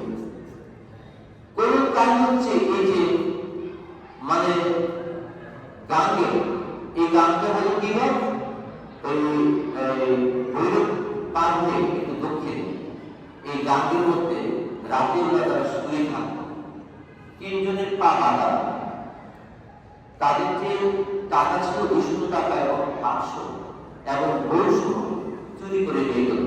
ভোগেরা রেখেছিল মানে পাঠাতনের নিচে, পূর্ববঙ্গে যে টাকা তুলল। তারপরে ডাকাতরা তাকে নিয়ে গেল। সিনেমা আমরা দেখেছি পরে চলে রুজি সামারকে সেই জায়গাতে উল্লাসে অনন্তের মা। কিন্তু পরবর্তী সময় সে কি হলো, সে যখন বিকাশের ঘোড়া পেরিয়ে ভিতরে ঢুকলো, বাড়িতে আসবে, তখন একটি লাশ দেখলো, নারীর লাশ, তার চুলটা কাঁদছে পানি, এবং সেই জায়গাতে সে পাগল হলো, চোখ জবাব হয়ে গেল। সুন্দর বলো সুন্দরে দিলেন আজ বল সুন্দর, সে পাগল হয়ে গেছে। এই যে বর্ণন আমরা তার অসাধারণ যে মানে শব্দের গুণ, তার বাক্য গঠন অসাধারণ। এবার আপনি দেখবেন শেক্সপিয়ারের একটা কথা আছে, পৃথিবীতে একটা নাট্যমঞ্চ, আর আপনারা আমরা মানুষ হচ্ছে অভিনয় কবিতা। ঠিক কিশোরকে তিতাসের পানি, সে পাগল হয়ে গেল, পাগল হয়ে গেল। সে পাগলকে তার মা স্নান করাচ্ছে। প্রশ্ন হচ্ছে, আপনি লক্ষ্য করবেন যে মানুষ কেন পাগল হয়? পাগল ঠিক করে এই এবার দেখবেন না, পাগল হতে মানে অনেকে ধরে ধরে মানে পাগল হতে দাড়ি কাটে, চুল কাটে। পাগল তারা হয় যাদের মনের কষ্ট বেশি, যারা সংসারে শান্তি পায় না। পাগল হয় তারা, মানুষকে দেখা দিয়ে মানুষ পাগল হয়, ভোগ হারিয়ে সবকিছু হারিয়ে কিছু পাগল। আপনি লক্ষ্য করেন যে মানুষরা একদিকে হচ্ছে যাত্রা, আরেকদিকে হচ্ছে তাদের শিবগান, কৃষ্ণগান। এই সংস্কৃতির সাথে যে দ্বন্দ্ব, একদল তার প্রাচীনকে আঁকড়ে ধরে রাখতে চাচ্ছে, আর রামকৃষ্ণের বাড়িতে এক পাড়াটা হচ্ছে যাত্রাগান। যাত্রাগান মানে তখন ছিল এটা গোষ্ঠী। আর যাত্রাগানটা কে নিয়ে আসলো? এই আনন্দবাজার, জগৎ বাজারে বাবুরা, জমিদাররা এবং তাদের যে সুদের ব্যবসা করে যারা এই জায়গাতে, তারা এনে মাদকতাকে ফাটল ধরানোর জন্য মানুষ মনে দ্রুতবদ্ধ সমাজ, সংঘবদ্ধ সমাজ, যে মানুষ যত বেশি সংঘবদ্ধ তত বেশি শক্তিশালী, সেই সমাজে বাঁধার জন্য, এই তাদের সংস্কৃতিকে আঘাত করার জন্য, আবহমান সংস্থা আঘাত করত, যাত্রাগান দিয়ে সেটা আঘাত করে। যাত্রাগান যখন পালিত হয় ভালো বেড়ায়, তখন নারীর উপর বাংলার যোগ থাকে। তাদের সেখানে বিভিন্ন খাবার খায়, নেশাজাতীয় খাবার খায়, উত্তেজিত করে। আর তারা ছিল এক সংস্কৃতি, এই সংস্কৃতির মধ্যে যে বান্ধব সৃষ্টি হল, এক সংস্কৃতি আছে বান্ধব, তখনই কিন্তু তার মাঝ দিয়ে ওই সুবিধার্থীরা, কারবারিরা সেখানে ঢুকে মানুষদের বিবাদ সৃষ্টি করলো এবং শোষণটা আরো বাড়িয়ে দিল। এই জন্য মনে রাখবে, বাংলাদেশের সংস্কৃতিতে যদি ওই সুদী মহাজনরা, সাম্রাজ্যবাদরা আকর্ষণ চালিয়ে আমাদেরকে বিরাট করে, তাহলে শোষণটা তাদের জন্য সহজ হবে, এটা স্পষ্ট। এবং একদিকে তো সুদী মহাজনরা মানবতারা, এবং অনেক মানুষদেরকে টাকা দিতে না পারলে তাদেরকে কি করেছে, পানিতে গলা পানি পর্যন্ত তাদেরকে নামিয়ে রেখেছে। আপনি লক্ষ্য করবেন, জগৎ বলছে রামপ্রসাদ তোমাকে 300 টাকা দেবো, আর মালিনী সরকারকে, আর আনন্দপুর বলেছে তোমাদের প্রত্যেক মানুষকে 25 টাকা করে দেবে। রামপ্রসাদ লুবিনা 300 টাকা একা করে দেয়নি জগৎ, মাঝে আরো প্রসাদ হবে। সেখান থেকে নেতৃত্ব রামপ্রসাদের। অনন্ত একা শিক্ষিত হয়েছে, কেন শিক্ষিত হয়েছে? যে ঋণের টাকার হিসাব রাখার জন্য, তপসূত্রের হিসাব রাখার জন্য শিক্ষিত করেছে মানুষকে চালা করে। আর রামপ্রসাদ মানে নির্লুপ ছিল, কিন্তু রামপ্রসাদ যেভাবে তার মানবের রাজনীতিটা, যে সংস্কৃতিতে যেভাবে মানুষের যে আঘাতটা এলো সে আঘাতটা কি জানেন? প্রাকৃতিক আঘাত। সে আঘাতটা হচ্ছে একদিন তিতাসের বুকে চর পড়ে গেল। চর পড়ে যাওয়ার পরে কি হয়? এই চরের মধ্যে অধিকার হয় কৃষকদের। জ্বর হচ্ছে একটা নরম জিনিস, এর জীবন তো পা রাখা যায় না। আপনি শরীরটা রাখতে পারবেন? পারবেন না। জ্বর হচ্ছে একটা নরম জিনিস, জীবন ডুবে যায়, বস্তু ডুবে যায়। এই বস্তুর উপর নির্ভর করে কখনো মানুষ বাঁচতে পারে না। সেজন্য মাটির তলা, পায়ের তলায় শক্ত মাটি দরকার। জ্বর যখন পড়লো তখন কিন্তু এখানে কৃষকের অধিকার প্রতিষ্ঠা হলো। কৃষক এবং মানবের মধ্যে মারামারি শুরু হয়ে গেল এই জ্বরটা পড়লে। কৃষক এবং শুক্লা দিয়ে কি দেখলো? ওই যে শুক্তে পড়ে সেখানে মানবের জমিও আছে, আবার নদীও আছে, জলও আছে। তাহলে জলের উপর নির্ভর করে শুধু বাঁচা যায় না, মাটির উপর প্রাকৃতিক কারণে এবং মানবের সুদের কারণে এই বালুবৃষ্টি নিঃশেষ হয়ে গেল আস্তে আস্তে। আপনারা মনে রাখবেন এই যে নৌকা মাছের কাহিনীগুলো এখানে এসেছে, আমাদের ব্রাহ্মণের সংস্কৃতি কি জিনিস নেই এমন আসে। আসলে গোটা বাংলার সংস্কৃতি নৌকা বাস থেকে শুরু করে সবকিছু প্রবাদ প্রবচন যা কিছু আছে আমাদের জীবনের চিত্র সবকিছু প্রকাশ আছে। এই প্রকাশের নায়ক কিছুক্ষণ আগে নায়কের কথা স্পষ্ট করে দিই। এই প্রকাশের নায়ক হচ্ছে তিতাস নদী নিজে, আর হচ্ছে তিতাস এবং এবারে বালুবৃষ্টি তার হচ্ছে প্রধান চরিত্র। আপনারা এখন লক্ষ্য করবেন পরবর্তী বর্তমানে তাদের কথা যদি পাবেন বলতেছে পরবর্তী বর্তমানে বলতেছে যে আমরা তো কোথায় থেকে বাইরে ঝুল দিয়ে মাত্র কিন্তু বাদ খোলা সারাদিন সকাল থেকে কাজ করে শেষ থেকে কাজ শুরু করে এরা বিকেল বেলায় নদী পার হয়ে বিকাশ পার হয়ে যখন তারা আসে তখন কিন্তু তাদের কি নেই, আবার মহিলাদের বাড়িতে ওই যুদ্ধের বাড়িতে কাজ করে যুদ্ধের কাজ করে ভাত খেয়ে রওনা দিচ্ছে বন্ধের কর্মী হচ্ছে বাইরে নিজের উপর দুর্গিয়া খায় যাচ্ছে কি গরিব মানুষদের কি করছে তা তো আর জানি না। তো গরিব মানুষরা কি খাইব একজনই বলছে আমার বউ রাত্রিবেলা পরিবারে কাজ করে এসে শুয়ে থাকি, আমি চুপ করে তার পাশে শুয়ে যাই। একদিন চাই দেখি তার হাতটা আমার বুকের উপরে পড়ছে। সাহেবকে অনেক তার কাজ করতে করতে তার পরিবারে হাতে তার ভাষা পড়ে গেছে, তার শক্ত হয়ে গেছে।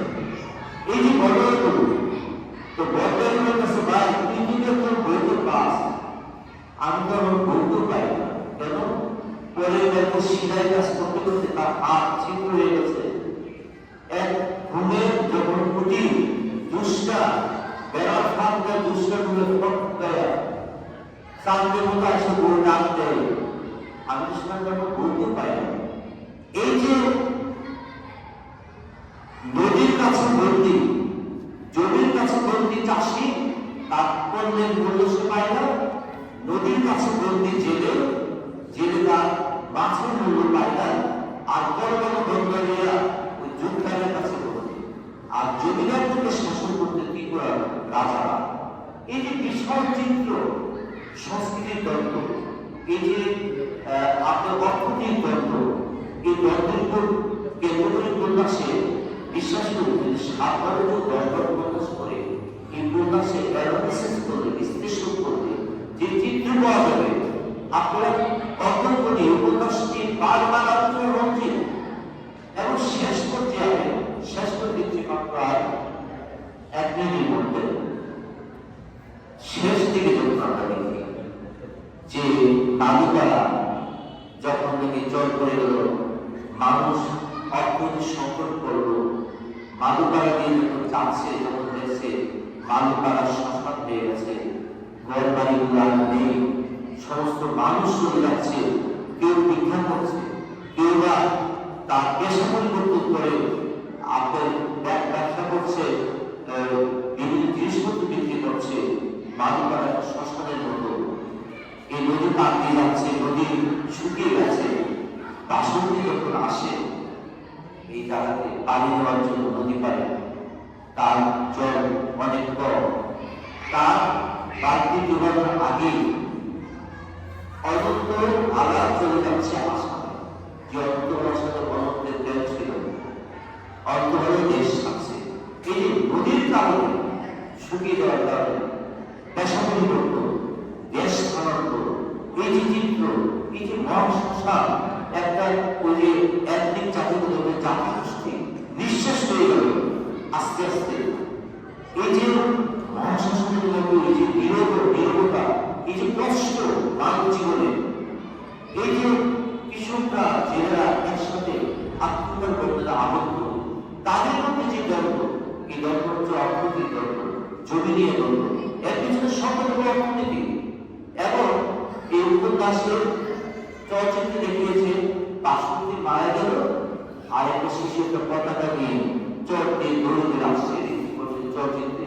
এর অর্থ হচ্ছে যে বাসন্তী শেষ, মানে অবিদ্য বন্ধনের সেই বহু তরঙ্গময়ী বাসন্তীর চরিত্রটি দেখিয়েছে।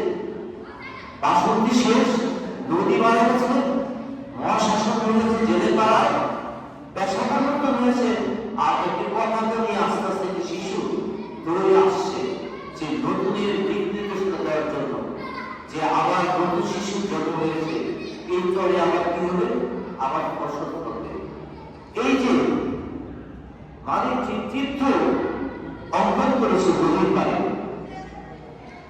অত্যন্ত সেই শিল্পী, যে শিল্পী তিতাসের উপর তীরে জেলেদের যে চিত্র, শৈশবদের চিত্র, আলোকের চিত্র, সোনালি তাদের যে চিত্র অঙ্কন করেছে, তা অনবদ্য অসাধারণ। তা আপনাদের কাছে বিনীত অনুরোধ থাকবে, আপনারা এটা করতে অনেক সময় দরকার। অনেক করে বিষয় বলতে গেলে এটা তার ভূমিকা রাখা খুব কষ্টকর বিষয়। সামগ্রিক বক্তব্যের আগে আমি একটা কথা বলছি, আগামী দিনে আমরা সংস্কৃতির রূপান্তর নিয়ে আমরা কথা বলব। এটা আগের 15 দিন পরে সংস্কৃতি কি থাকবে, সংস্কৃতি মানুষের সম্পর্ক কি থাকবে, সংস্কৃতির রূপান্তর কি করে হবে। সংস্কৃতি শিক্ষা, সংস্কৃতি হচ্ছে মূল কাঠামো, আর অর্থনীতি হচ্ছে তার মূল কাঠামো। এই কাঠামো নিয়ে আগামী দিন আমরা আগামী পাঠ্যসূচিতে আমরা কথা বলবো সবাই। এখন এখানে আমরা বক্তব্য শেষ করছি। তারপর সময় আমাদের সভাপতি অ্যাডভোকেট আফজল সাহেব টিটু এখন আপনার সাথে কথা বলবেন। ধন্যবাদ। আপনার ধৈর্য সহকারে শুনছেন। একটা বিষয় নিয়ে কথা বলতে অনেক লম্বা আছে, তার মানে পারিপার্শ্বিক অনেক কিছু নিয়ে আসতে হয়। তো ধন্যবাদ পুনর সম্পর্কে প্রশ্ন এবং ইতিহাসকে ঘিরে যে জীবন যাপনের মানে জীবন ধারা তৈরি হয়েছে, যে অর্থনৈতিক ব্যবস্থা তৈরি হয়েছে, যে সমাজ কাঠামো, আমাদের যে সংস্কৃতি, আমাদের যে মূল মানে সম্পূর্ণ পুরোটা মিলে কারো যদি কোনো প্রশ্ন থাকে করতে পারেন, আমাদের ধন্যবাদ।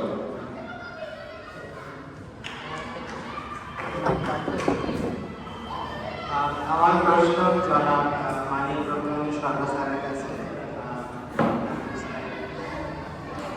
গোকর্ণ ঘাটে অদ্বৈত মণ্ডবর্মনের যে বংশ বা যে রক্তের সম্পর্কে যতটুকু এমনিটি আছে, ওরা হচ্ছে যে অদ্বৈত মণ্ডবর্মন সম্পর্কে কতটা জানে, বা এখানে যে একটা অনুষ্ঠান হচ্ছে এই বিষয়ে, বা এখানে পার্টিকুলার এই অনুষ্ঠান না, এরকম যে হয় এই বিষয়গুলো ওরা কিভাবে গ্রহণ করে, বা ওদের মধ্যে কেমন চর্চা হয়, বা হচ্ছে একজন এখানকার আমি বা হচ্ছে আমার বন্ধু বান্ধব যদি ওখানে যাই, গিয়ে যদি হচ্ছে খোঁজ করি যে হচ্ছে অদ্বৈত মল্লবর্মনের বংশীয় কেউ আছে কিনা, পাওয়া যাবে কিনা, তাদের কাছে জিজ্ঞেস করতে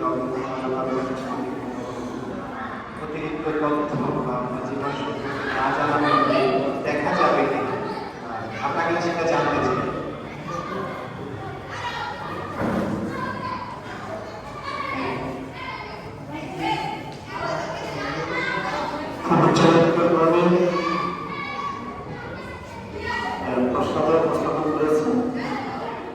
আমি একটু আপনার বক্তব্য প্রথমে আমার সম্পর্কে যে একটা কথা বলেছেন সেটা একটা অংশ তুলে দিতে চাচ্ছি। যে মানবতার সর্বদা সার, এই সার শব্দটাকে আমি চাচ্ছি যে এটা কেটে দেওয়ার জন্য। সারটা আসলে প্রযোজ্য নয় আমার ক্ষেত্রে, আমি তাকে গ্রহণ করব। 2022 সালে আমরা কিছু সংখ্যক অতীত প্রেমী যারা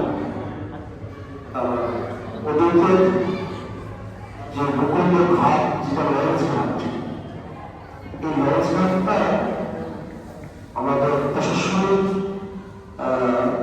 আনন্দের পৌরসভার উদ্দেশ্যে প্রশাসক ছিলেন।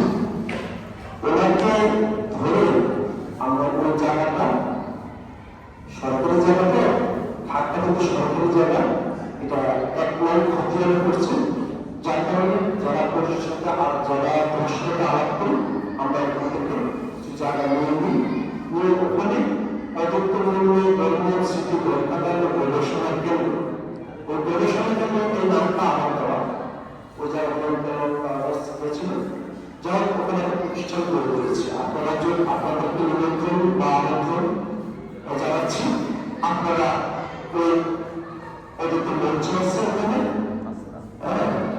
মঞ্চ আছে আর পাঠাগারটা আছে, পাঠাগারটা আপনারা একসঙ্গে দেখবেন।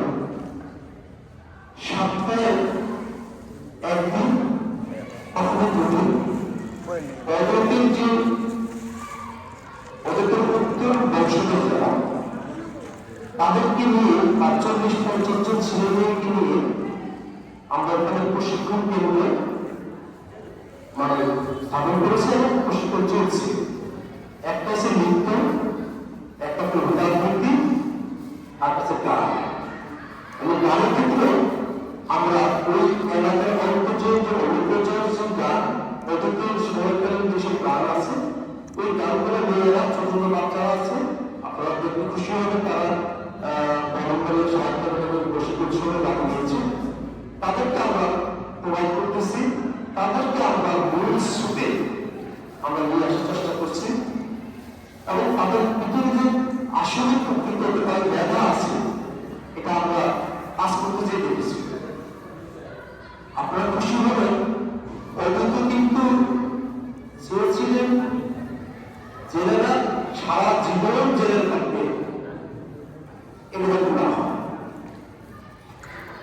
আমাদেরকে শিক্ষায় বিদ্যায় সমাজের মূল স্রোতের সাথে যাতে তারা সমাজ উন্নয়নের সাথে যাতে যুক্ত হতে পারে।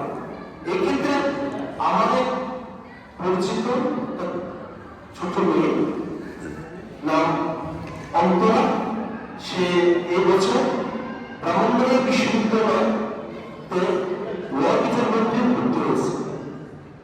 আপনাদের চিন্তা করতে পারেন, উত্তর প্রজন্ম অযোগ্য জেলে করা চান, তার বাবা এখনো মান ধরে সেই জেলে মেয়েটা, সেই মেয়েটা আজকে বিশ্ববিদ্যালয়ে পড়াশোনা করে এবং অনেক ছেলে মেয়েরাই এখন মানে বিভিন্নভাবে পড়াশোনা করছে, লেখাপড়ায় পাশে করেছে, অনেকে শিক্ষকতা করছে ওখানকার ছেলেমেয়েরা।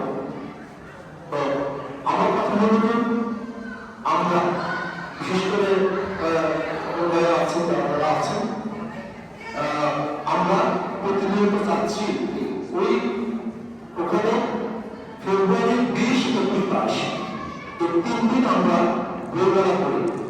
আপনারা খুশি হবেন, ওই বইমেলাতে 3 দিন বইমেলা হতো। অত এলাকা ওই অঞ্চলটা আপনার কালীসীমা থেকে আরম্ভ করে বিভিন্ন এলাকার মানুষরা প্রচুর পরিমাণ মানুষ আসে, প্রচুর বইতে অনেক বইতে। অথচ একটা অন্তর্জন এলাকাতে আমরা যেভাবে চাচ্ছি যে সাহায্যিক এলাকাতে বইমেলা করবো, তা আমরা চাচ্ছি সংস্কৃতিটাকে বা সাহিত্যটাকে বা অতীতের যে চিন্তা ভাবনা করার যে বিষয়গুলো, এগুলো আমরা ছড়িয়ে দেওয়া। আশা করি আমার বক্তব্য ক্লিয়ার হয়েছে। আর একটা জিনিস আমি চেষ্টা করছি, আমার লেখালেখি থেকে এই বছর ওই সংগত তারা আমার এই বক্তব্যের বছর বের করেছে ছোটদের তাদেরকে মূল্য করবো।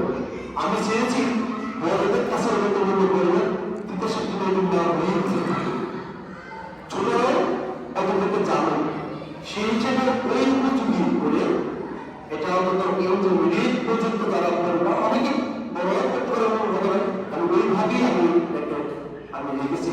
তো আমি চাচ্ছি যে ব্রাহ্মণবাড়িয়াতে অতীতের চর্চাটা বিশেষ করে অতীতে জানো, শুধু সেমিনার মাধ্যমে যাতে পারা অন্য ভালো থাকতে পারে।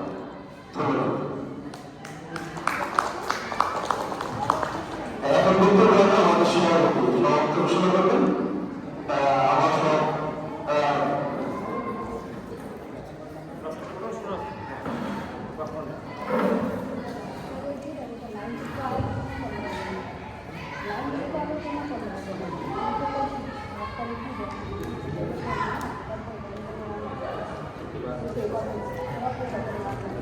আমার প্রশ্নটা হচ্ছে, আমরা যে অনন্ত বর্ণবর্মণ জন্মবার্ষিকী উপলক্ষে অনুষ্ঠান উদযাপন করি, সেখানে ওনার পরিবারের ব্যক্তিবর্গ কাউকে যদি উপস্থিত করা যায়, তাহলে আমরা তাদেরকে চিনতে পারবো না, তাদের সম্পর্কে জানতে পারবো।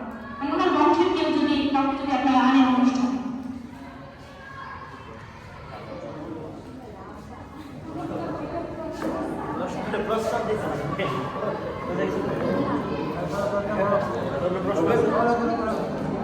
আসলে দেখুন আপনার মধ্যে আলোচনা থেকে অনেক জেনেছি যে অতীত কিন্তু চিরকুমার ছিল। অতীতের জীবিত কালেই তার সবাই, তার মা বাবা ভাই বোন সবাই মারা যায়। তবে তার যে দুঃসম্পর্কে যে এখনো তার মানে একজন আছে, তিনি হচ্ছেন নির্মল মন্ডল। তো নির্মল মন্ডল আছেন, বয়স্ক মানুষ, তিনি গান করেন, জলের মাছ ধরেন। আপনারা যদি চাইলে তাহলে আমি ওনাকে ফোন দিলে হয়তো বা আপনাদের এই অনুষ্ঠানে থাকতে পারতেন। আগামীতে কখনো যদি হয় সুযোগ হয় তখন তাকে করা যাবে। ধন্যবাদ।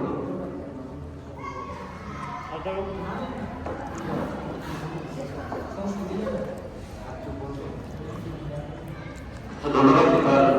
অনুষ্ঠানের সমাপ্তি পর্বে অনুষ্ঠানের মাননীয় সভাপতি অ্যাডভোকেট আসাদুজ্জামান টিটু ভাইয়া ওনার মতামত বক্তব্য তৈরি করবেন। ধন্যবাদ। আসলে আজকে সবাইকে আমি নতুন বছরের শুভেচ্ছা দিচ্ছি, শুভ নববর্ষ। আর বিশেষ করে অক্ষর আলাপন পাঠ্যচক্রকে আমি আমার প্রত্যেকের ভালোবাসা প্রকাশ করছি। কারণ আজকে তিতাশিকি নদীর নাম অযোধ্যা ধর্মের আলোচনা সভায় আমি অংশগ্রহণ করতে পারি। বিশেষ করে ব্রাহ্মণবাড়িয়ার অতিথি সম্মানিত সভাপতি জনাব জহিরুল স্বপন ভাই আমাকে উনি গত এক সপ্তাহ আগে ইনভাইট করেছিল যে তিতাশিকি নদীর নামের উপরে এবং তার যে কাব্য লেখক এর উপরে আলোচনা হবে। কিন্তু আমি এটা সভাপতি হবো, আসলে আমি এটা জানিনি। আসলে এই আলোচনাটার জন্য আমি গ্রুপটা আমি সংগ্রহ করতে পারিনি। আর আমি সাহিত্য ছাত্র নই, আমি একজন লিগেল প্র্যাকটিশনার। আমি আইন চর্চার সাথে যুক্ত আছি। আমার সম্মানিত সিনিয়র ভাই আছে আমাদের মানিক শর্মা। আমি আসলে আজকে এই যে আলোচনাটা হলো, বিশেষ করে ফেরদৌস ভাই যে একটা প্রাণবন্ত ওনার যে লিখন সাহিত্যের উপর যে একটা আলোচনা করেছে, আমি আজকে যদি আমি সভাপতি নিজেকে আমি বলতে চাই না, আমার স্থান এখানে উপস্থিত আছে জনপ্রতিনিধি বলি। এখানে যে জিনিসটা ফেরদৌস ভাই, আমার প্রতিদান মনিক স্যার, মানিক শর্মা এবং আমাদের জড়িত সকল ভাই যে আলোচনা করেছেন, সে আলোচনা থেকে দেখলাম যে অদ্বৈত বর্মন ছিলেন একজন জীবন যোদ্ধা। আমার ছাত্র জীবনে ওনার একটি গল্প আমি পড়েছিলাম, স্পর্শদোষ। তৎকালীন সময়ে 1941 থেকে সম্ভবত 1943 সময়ে এই গল্পটি প্রকাশিত হয়েছিল। এই অদ্বৈত বর্মন এই মানব সৃষ্ট যে জঘন্য ইতিহাস আছে, তার মধ্যে দ্বিতীয় বিশ্বযুদ্ধ ছিল মানব ইতিহাসের একটা জাগতিক অধ্যায়, যেখানে লক্ষ লক্ষ মানুষের প্রাণ দিতে হয়েছিল। স্পর্শদোষ গল্পটিতে অদ্বৈত বর্মন এই হিটলারের যে তাণ্ডব লীলা ছিল, এই হিটলারের তাণ্ডব লীলার প্রতিচ্ছবি এই সত্যদোষের মাধ্যমে আমি আমার ছাত্র জীবনের একটা আন্দোলন থেকে আমি জানতে পেরেছিলাম। ব্রাহ্মণবাড়িয়ার এই কৃতি সন্তান অদ্বৈত বর্মন, সে যে তার মানবিকতা একটা উজ্জ্বল দৃষ্টান্ত স্থাপন করেছিল, যে আমি ফেসবুকের বক্তব্য শুনলাম, সে তার সাহিত্য কর্ম দিয়ে তার যে উপার্জিত অর্থ ছিল, সে অর্থ তৎকালীন ক্যালকাটার জেলে পরিবারের মেধাবী ছাত্রদের কল্যাণে সে ব্যবহার করে। আর বিশেষ করে আমি আপনাদের উদ্দেশ্যে বলতে চাই, এই যে মানুষের জীবন চর্চার যে প্রতিচ্ছবি, এই প্রতিচ্ছবি সাহিত্যের কর্মের মাধ্যমে প্রকাশিত হয়, যা অদ্বৈত বর্মনের মাধ্যমে প্রকাশিত হয়েছে। 1914 সালের আজকের এই দিনে এই মহান কথা সাহিত্যিক ব্রাহ্মণবাড়িয়া জন্মগ্রহণ করেছে। তার আজকের এই জন্মদিনে তার স্মৃতির প্রতি গভীর সমবেদনা প্রকাশ করছি। যাই হোক, আমি আজকে এই আলোচনা সভা সমাপ্ত ঘোষণা করছি। সবাই ভালো থাকবেন। আপনাদের মতামত চাচ্ছি আমরা। মতামত হচ্ছে যে ফেরদৌসীর সাথে আমি কথা বললাম, বললো যে আসলে সংস্কৃতি বা সংস্কৃতি রূপান্তর বিষয়টা কঠিন বিষয়, এই বিষয়টা আর পরে আলোচনা করা যায়। তো সামনে আমরা জগৎ বিখ্যাত উস্তাদ সুরসরকার আলমগীর খান উপর আমরা আলোচনা করতে পারি কিনা, যে সংস্কৃতি বিষয়টা আমরা পরে আলোচনা করার কাজে লাগবে।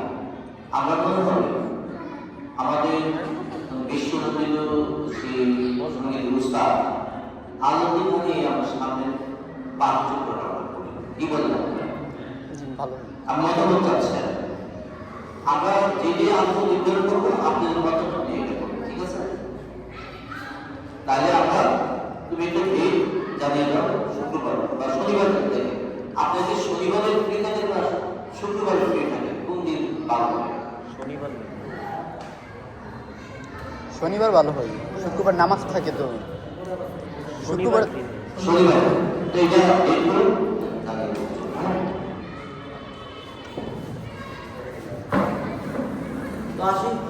আচ্ছা, ধন্যবাদ সবাইকে।